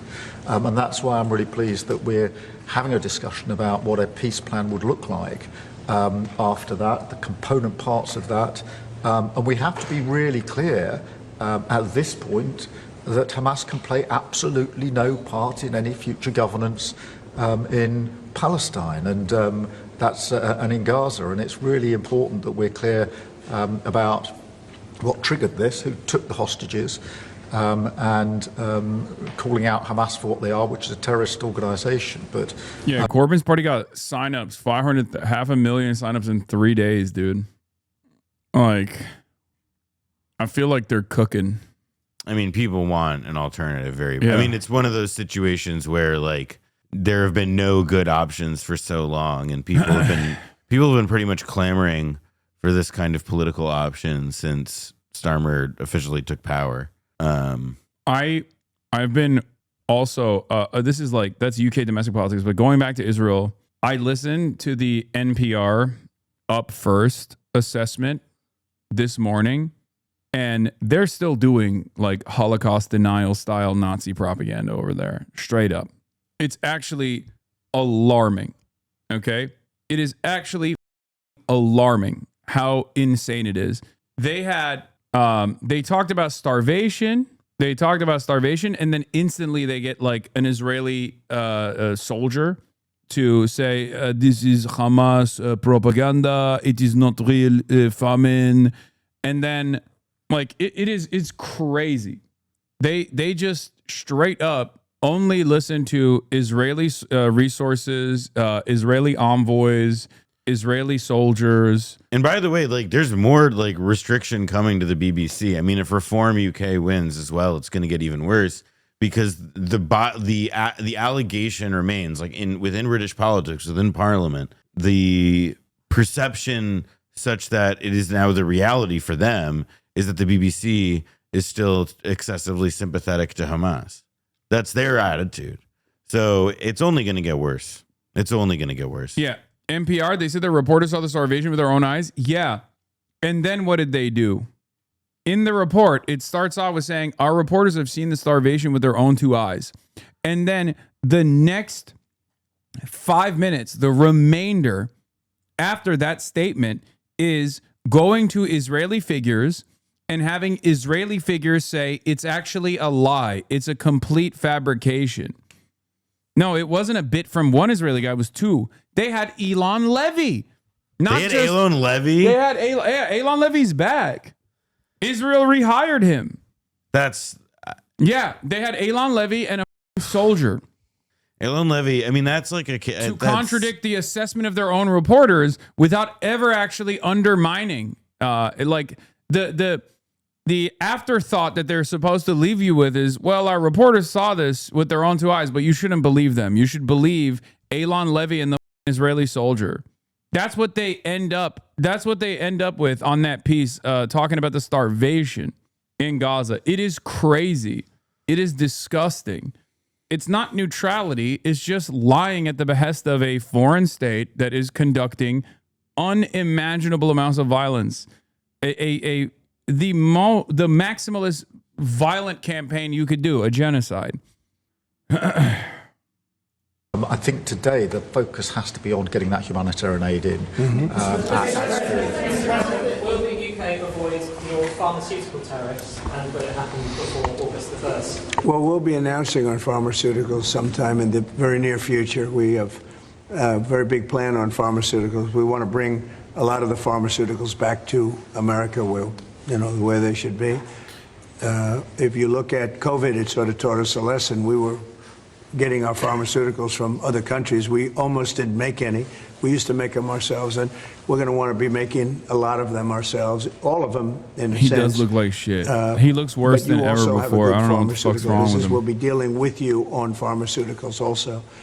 And we certainly feel a lot better with your country working on pharmaceuticals for America than some of the other I mean, the countries irony that is that he does his belief in with good the genes. And also his body is a battery and he's not using it. So he's in tip-top shape. I think though that he just looks like he's slowing down, and by the end of this presidency, it's going to be like, I don't know if it'll be as bad as term 2 Reagan, because term 2 Reagan was just demented, but it'll be like he's sundowning. He's sundowning in a real way, and like by the actual definition of it, like he can't, like, in the same way like Biden was sundowning and the reporting was establishing it about like his working hours. Like Trump, it seems like right now you get the impression he can work a full day, but I don't know if that'll hold up by 2027. He's Brandonizing at an alarming rate every single day. He's Brandonizing harder and harder. But like, also he's old. He's old as and he's used to a cushy lifestyle for the most part. And one could even say that like his first term, he didn't work as hard as he is now. His first term, he watched so much TV, dude. I think it really was. He watched TV and he played golf. Now he can't even. January 6th and all the shit that came after it was a sort of self-radicalizing experience in that way, because like, like everybody then turned against him, but then it turned out that like the base still didn't. And so then everybody had to get along with him. And then a political opening came up with, all the inflation and what have you. And then October 7th, obviously. And it just, he was able to do the revenge. And now, and he had a bunch of people who learned their lessons from term 1 about how to get shit done, like Stephen Miller, clearly. Yeah. Relationship we have, you would not use that as a cudgel. You wouldn't be using it as a block. But we're going to be announcing sometime very soon, I think, pharmaceuticals are our whole thing. And the companies know. And drug prices are going to be coming down very substantially in the U.S., very, very substantially. And that'll happen very soon. Mr. President, we all sense your frustration. No, go ahead. Hold it. We can all sense your frustration with Vladimir Putin. Yeah. Do you think he's been lying to you about his intentions in Ukraine? Well, I don't want to use the word lying. Take your pedo bag is so funny when you're in the UK. It's like, dude, remember, bipartisanship in terms of pedophilic elite is a universal concept. It's not just like an American uniparty concept. It's certainly a British one too, Dog, your royals are embroiled in scandal because of our pedophilia distributor. We're all in this together, my man. I think though it is also like there is the UK more than other countries, and it's not like and not like in a glib way. Like it is like a country with like a hyper unreconciled legacy of like child sexual abuse that is like I mean it's like it's present in so much like fiction, and I mean Jimmy Savile sort of becoming like this like icon of it. It's I don't think that it's like I don't the English probably get like labeled too, like pedo islands probably too but much and a little bit but then again like British satirists and others are probably the hardest people, like the people who go hardest at trying to illustrate this. Well, back in the day they used to go hard. I don't think there is even British satire at this point. Like There were so many goats back in the day in England that had really good. They had really good British satire, really good and biting political commentary. Chris Morris, who I think we've watched stuff together of his on your show, who did the day-to-day. The day-to-day is very important. Yeah, Brass Eye, the day-to-day, very important for me in my political commentary development. Your chatter who says that Private Eye still does good political cartoons is like I love Private Eye. It's a great British magazine, but like the political cartoons in Private Eye are like Dry Bones, but about British politics. You cannot, like, come on. But I do love Private Eye. No, I think in British culture there are a lot of like individual. I mean, you know, the Private Eye. The UK like political satire culture, whatever. At this point, like my impression of it feels that it's less like you can point to like institutions or even like shows or programs that are left, but more just like individual voices that can break through at a given moment, like, you know, Steve Coogan or something. Mm-hmm. But the reality is that like, see another chatter who makes this point that I was about to get to, which is that like, you know, British media companies are like the big ones that finance everything and that can distribute it, like Channel 4 and especially the BBC. Have like zero appetite for risk anymore. Like, why does somebody like Adam Curtis still exist at the BBC? Because relative to what he costs the BBC, which is almost nothing because he's working just with existing archival material. Yeah. He, you know, and his stuff is like radical in a pretty subtle way. Or Louis Theroux every now and then. Yeah, exactly. Every now and then, but it's like so. They don't rare. Fund, it's very rare, and it was already rare before, and now it's even rarer. Yeah. But I was specifically talking about like cutting like actually decent political satire. Like I think the English did an even better job than the Americans did for a very long time when it comes to just political satire in general. And because like when you look at Brass Eye or the Day-to-Day and things like that, that's literally better. And who is one of the best American political satirists? Armando Iannucci with Veep. Armando Iannucci is Scottish, and he did what was it, In the Thick of It, and all these other things like The Thick of It. I mean, the movie In the Loop, which is tremendous. In the Loop again. Like that's a UK guy. That's a UK export. I mean, American political satire though, like American censorship. I mean, this isn't anything new, but like censorship in America. Like George Lucas tells this. Has told this story about how, you know, he was so jealous of like Soviet filmmakers and the freedom they had to experiment because America has like a corporate censorship that has to do with like, even if nobody's telling you what it is that can't be done, what can't be done is anything that jeopardizes the bottom line. Yeah. And you know, now that we no longer have like a star system in which like actors and you know individuals can hold an enormous amount of power. But I do like movies. I love movies. And I know a lot of movies aren't popular. And you can say that going in. One of the reasons I retired is so I could make movies that aren't popular. Because in the world we live in the system we've created for ourselves in terms of it's a big industry, you cannot lose money. Yeah. Exactly. So the point is that you're forced to make a particular kind of movie.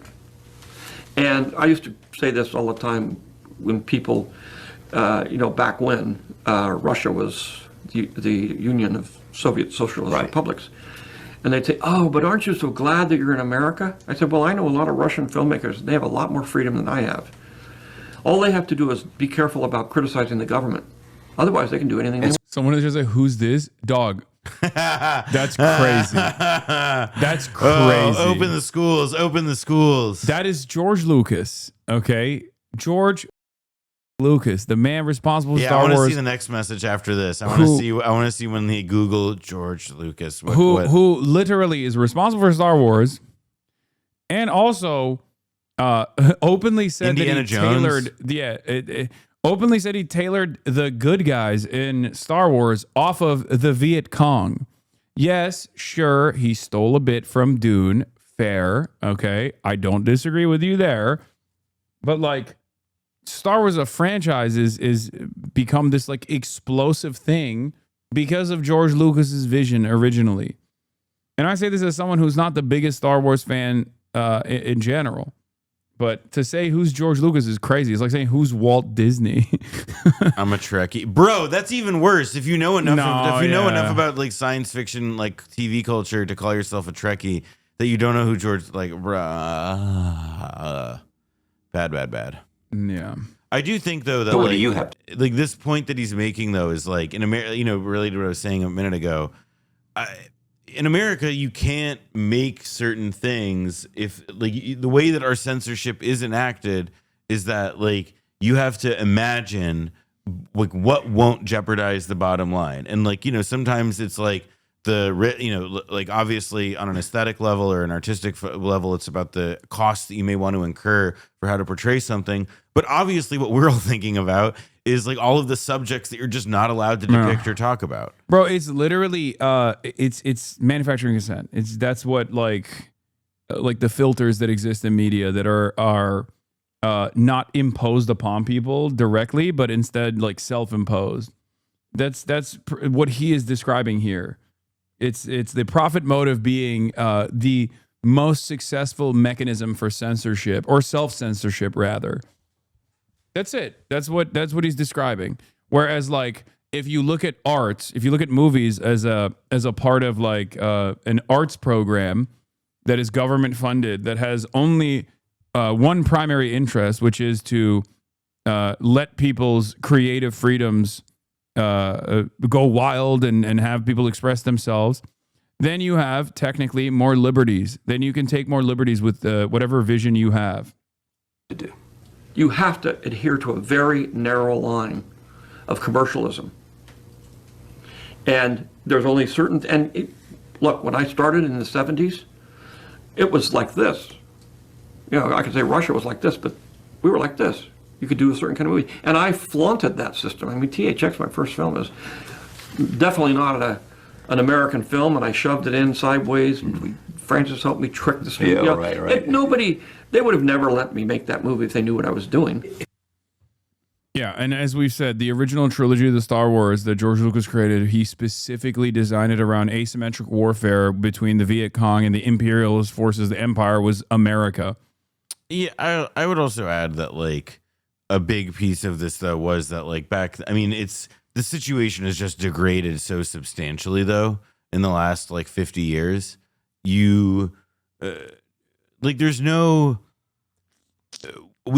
I would argue that like we just have like very little concrete and direct like social commentary at high level cinema anymore. Like mass entertainment products that engage in direct political commentary, for the most part, are like right wing slop like bullshit. Like it's like Jack Ryan style stuff, and that if you get something else by. It's not something it's comparatively exceptional. There are TV shows. People get mad at me, like Snowfall or something. I think Andor is a great example of this. Yes, Andor, obviously. Andor is great. I think it's awesome. I don't care. You can say I'm a slop consumer or whatever. Oh, it's Star Wars, but like Andor is great. It's great. It does that directly. It's one of the few like big budget productions that we have right now that literally is pro Hamas. Like, I don't know. It's funny because people will be like, no, that's not the case or whatever. But like, it is. It's just straight up showing you exactly how by never really like directly saying it, but it's showing you how like resistance forms. And how the Empire will do false flag operations and things of that nature, and manufacture consent, and try to belittle resistance movements and destroy them, and engage in psyops and things of that nature. It explains perfectly how and why revolution forms when there is an imperial interest in extracting natural resources. The leftiness of Apple TV is kind of shocking. Foundation, Murderbot, Severance. I haven't seen like a Foundation or Murderbot. I've watched a little bit of Murderbot, but I didn't really like it that much. But yeah, Superman is pro Hamas. Superman at that level is the most like Israel you're gonna get, you know. Although I haven't seen the new Superman, but I really do wonder how much of this is just that it's like it's really hard to tell stories that use like really conventional like morality about like who's a good guy, who's a bad guy, what makes a good guy good, what makes a bad guy bad. And if it has like any resemblance in the slightest to stuff going on in the world, like, oh, a bunch of kids are being subjugated, like, oh, a big bad military is beating up on some natives. No, like, no, they take a very black and white approach to it. But you can't. But the black and white approach to it that they take literally revolves around like a private defense contractor cutting side deals with Israel so that they can inevitably parse the land of this, Jamanpur, which is like a substitute for Palestine. Like, so it is direct in that regard, where it's like a very important American defense, like military industrial complex company is literally funneling weapons to Boravia, Israel, for free, so that they can in return take some of the land of Palestine. It's like, it's blunt, it's on the nose. It's not like there is no like there's no fanfare around it. It's not subtle at all, but it gets the message across, I think. Hasan, have you talked about the history of Israel-Palestine since the Balfour Declaration? Yes. For the past 2 years. And for the past 12 years, as a matter of fact, but especially so since October 7. You know, a movie I will say tripped me out, and like not necessarily in a good way. When I saw it was in Dune 2, when like Timmy's like shooting the RPG in the like sand, and like I felt like this like very like, and I wonder if I would feel the same thing with Superman, where I felt like this like very like powerful set of conflicting emotions about how like the movie is like telling you like root for this guy, root for this guy, root for this guy, when like the visual analog at the time that movie came out was Hamas. Exactly. And it's like, and like every other piece of culture is telling you like, oh, these guys are Hitler. Yeah. And like to then be in a theater where like, on like opening weekend or whatever, where everybody's cheering like, woo, like, oh, guy who in real life everybody else is calling Hitler. And like maybe a bunch of people in this theater, it was definitely like not a commentary on like the quality of the movie or anything like that. It was though like a disjuncture that like was I felt unsettled. There's plenty of people that watch there's plenty of Gen Xers lead poisoned that watched Star Wars and loved it and unironically think that like they're the good guys. So while they are a close analog to the bad guys in the movie. So it doesn't matter, I think. They just see that. They just watch this stuff and they go, yeah, I'm the cool Fremen guy. That's me. And you know who else is the cool Fremen? It's like Israel saying that like the Nazi analog is Hamas here and not Israel itself. Here's what we need to go back to. People believe that shit. We need to go back to that time in like the early 2010s when like everybody in America just like identified with Transformers. Like I think that would be like a little more sane making, because like I don't give a f if you identify with like a space imperialist car. Like not my problem. Not my problem. Like I would feel definitely a lot better rather than like people appropriating Battle of Algiers style imagery, for like their Joker style tattoos or whatever. Yeah. All right, let's get back to our real world examples. We'd have a good talk, and it seemed on, let's say, 3 occasions, it seemed that we were going to have a ceasefire and maybe peace, and you divide it up and you do whatever you have to do, that obviously to get to the end. And all of a sudden, missiles are flying into Kiev and other places. And I say, what's that all about? I spoke to him 3-4 hours ago, and it looked like we were on our way. And then I'd say, forget it, and I'm not going to talk anymore. You know, this has happened on too many occasions, and I don't like it.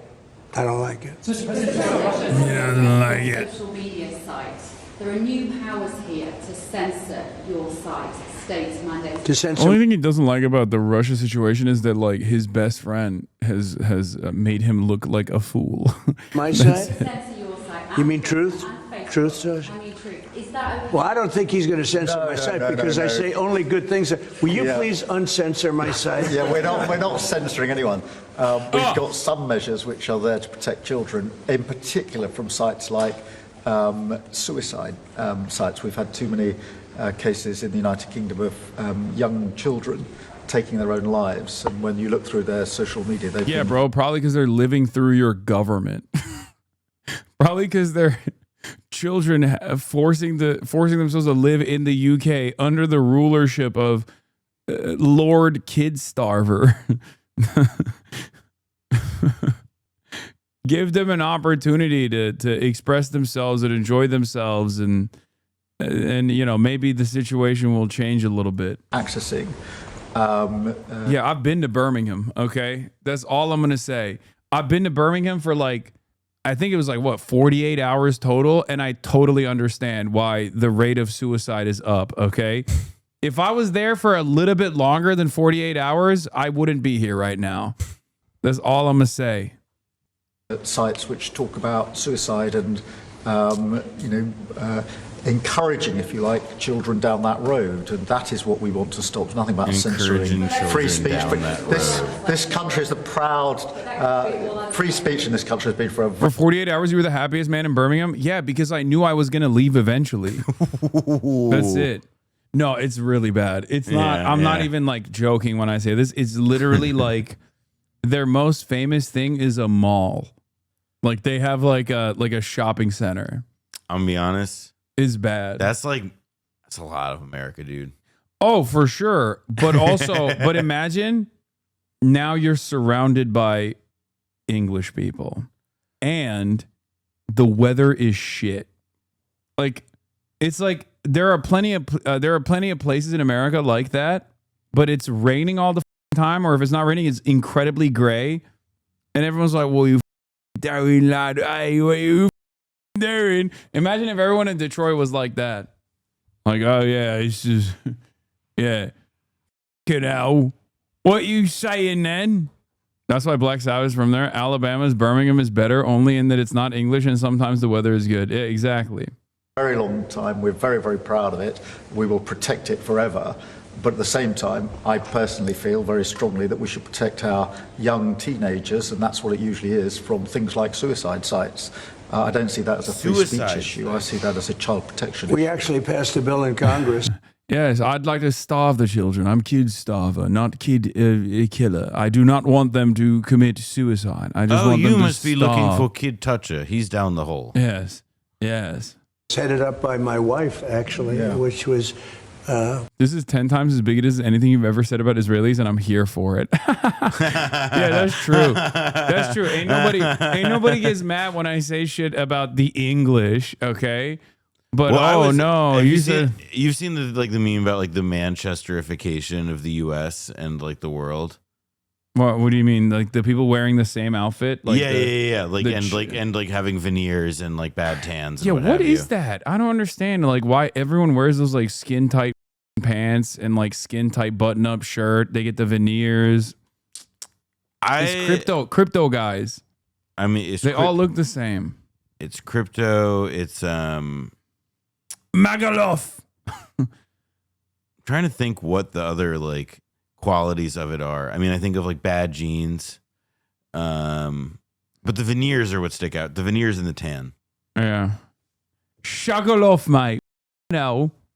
Andrew Tate. Yeah, there's definitely an element of that. To pull bad stuff out having to do with children, because it is a problem.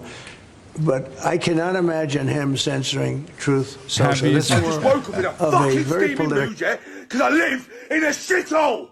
Do you know what I mean? Birmingham is a fucking shithole. I hate the place. I hate it. It's full of dickheads. I hate it. This is the happiest man in Birmingham. Happiest man in Birmingham. I just woke up in a steaming mood, yeah? Because I live in a shithole. Do you know what I mean? Birmingham is a shithole. I hate the place. I hate it. It's full of dickheads. I hate it. Yeah. I feel bad. I feel bad for the broomies, yeah. You joke, but this man is a monk levels of mental zen by Birmingham standards. Yeah, fucking hell. Brutal. Yeah. One day, you'll all get liberated. Broomies. They have. You'll don't have they? a proper go at it, yeah. Hold on. Doors open. Doors open, lad. Yeah, my food is ready. It's ready. I love food. About to eat a proper meal. Thai. Food. It's Brummies, not broom. Right. No, it's Brummy. About to have a proper fish and chip breakfast, yeah. And you know, Mushy peas, bangers and mash. Pea barm. No, wet pea barm. Yeah, wet pea balm, beans and toast, quinoa, that blood sausage, yeah, quinoa. You've seen the wet pea barm video, right? I don't, maybe. It's the Probably. guy who's like, Bosh. smack pea barm wet. Yeah, that's it. It's one of the. No. That's the smack barm pea wet. I tell you what, the guy, that's bloody a very nice. earnest guy goes, and it's like one of the funniest. It's a classic. Trump says his name may have been planted in the Epstein files. What's Nice. the source? Great. Yeah, I hate when those. Well, that Unusual Whales account used to do a thing that like tracked crypto transactions and other stuff, like or big whatever. Yeah. But then now it's just become like A breaking they news sold- aggregator, but yeah, like it doesn't even that also say does it. some ad stuff. All right, let's it's been continue. a very I'm gonna big get my success. Not going to happen. And I only say good things about him and his country, so they said to me, you're making a mistake. I'm going to give my ambassador the job, make sure it's not censored. not happening. I had not heard that. You're a big investor in this area, Mr. President. Say it? You're a big investor in this area. To put it mildly. Like this ballroom that we built from scratch. Do you worry, though, about the risk of increased taxes here? Will that stop you investing? And do you have a message last night on the soccer to the English Lionesses who won the European trophy? So I think that I have a theory that low taxes bring growth. We just passed a big tax cut bill, the biggest bill in the history of our country, actually. And one big, beautiful bill. I used to call it the great one big, beautiful. We took the word great out. But it's actually called the one big, beautiful bill. It's essentially a very large tax cut bill for everybody. And our country's pretty soon, I think I can say it right now, our country has never done better. We had a country that was dead. It was dead 6 months ago, a year ago. Leaders from NATO, we had a very successful meeting at NATO. Your prime minister was there. It was an unbelievable love fest with all of those countries. And they agreed to go 5% and all the things. Very smart to do. But many of the leaders said, essentially, they said, your country was dead 1 year ago. 1 year ago, we had a dead, and we did. We had a dead country. We had a president who didn't know where the hell he was. We had horrible, horrible people running our country. I think they were sick people, actually, sick. You talk about censorship. Those are big. That's all they did was censor, and they didn't know what to do.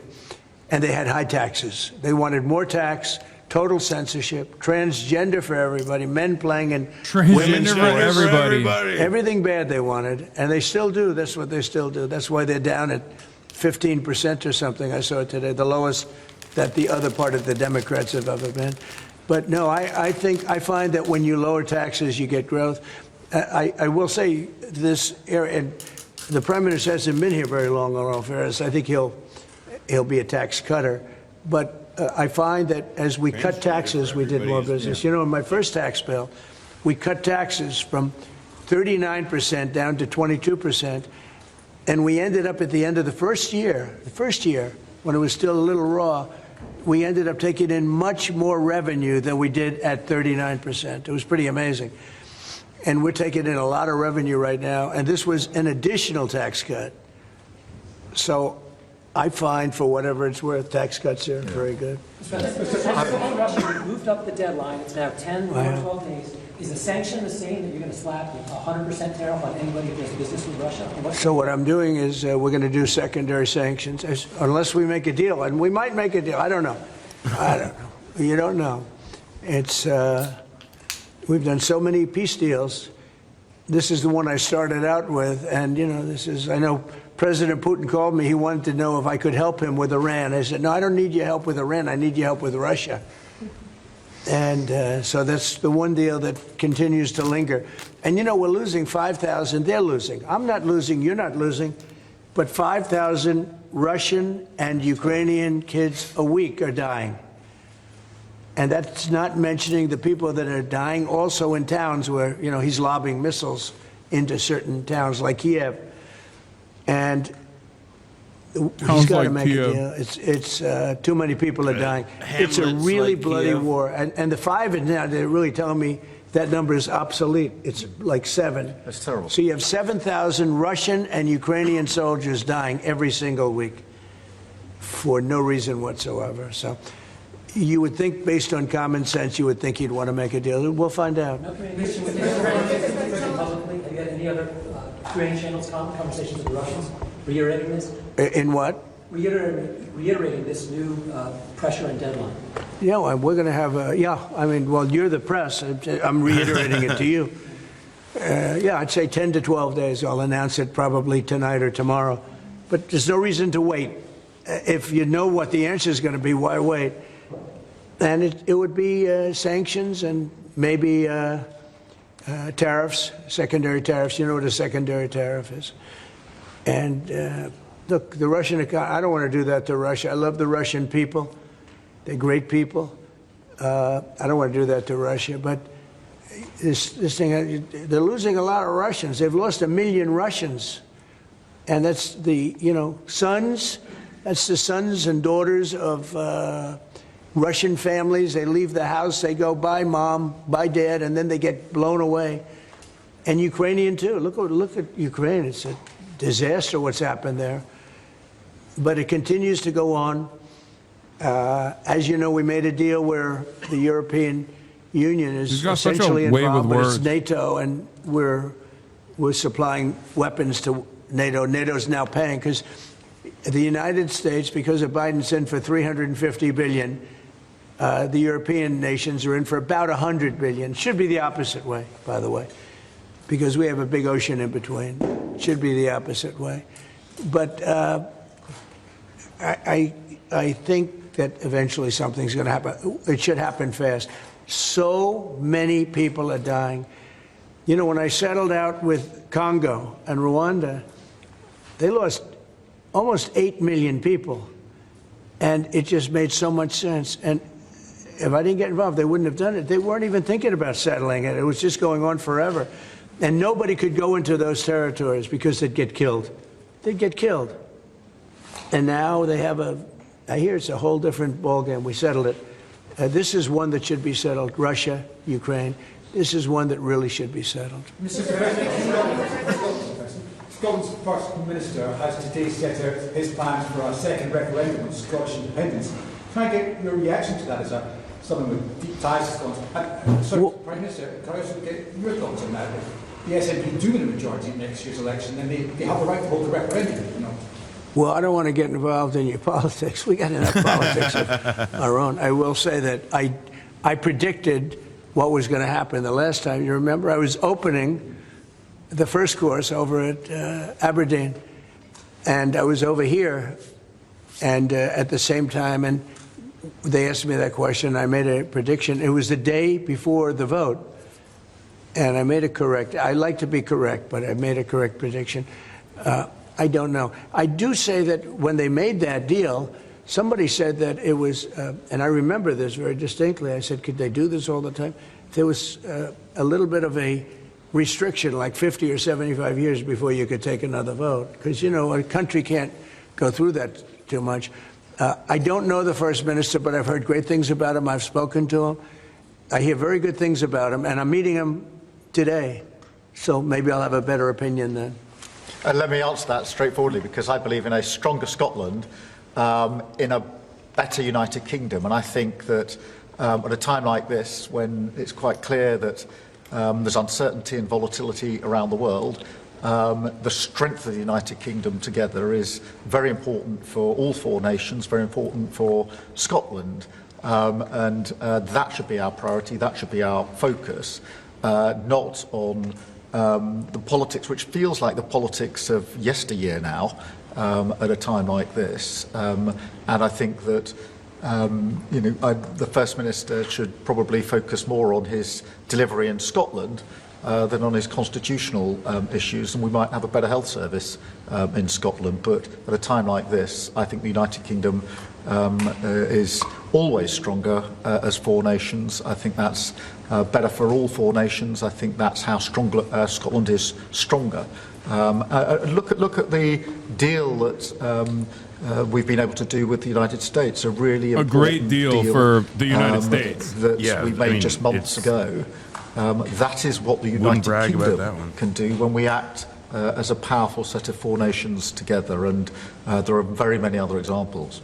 Mr. President, you toured the Federal Reserve last week. I did. Oh, we know. Do you think your visit has inspired a potential rate cut, or how do you see things shaping out this? Well, it's interesting. I did tour it. I toured the building. And if you looked at this building, if you came here like 14, 15 years ago, we've had it a long time. It's been an honor to have Turnberry. But I was on much more opulent walls, ceilings, floors. We had to do this. And we did a very great job. I mean, you see how beautiful it is inside. Everything was saved. Everything was preserved. We had ceilings that were in bad shape. They were falling down. You know, it's very old. Wasn't properly maintained. Now it's brand new and beautiful, and we saved everything. If you really think here, you took a look and you were sort of commenting to coloring now this is a brand new building, but if you look outside, it's equally opulent and beautiful, and we didn't do that by spending hundreds of millions of dollars in surrounding a railing underneath an area that you're painting. I mean, I've never seen anything like it. Brand new, beautiful plywood, very expensive, wrapped around a figurine or a railing to preserve it. But you don't have to do that. You can just wrap a cloth, they call it a blanket. Okay. And you don't even have to do that if you're careful when you're doing the ceiling. But I don't know. I don't care about this, man. All right, let's skip this. Hasan Reaction is one of the best ones in the React channel.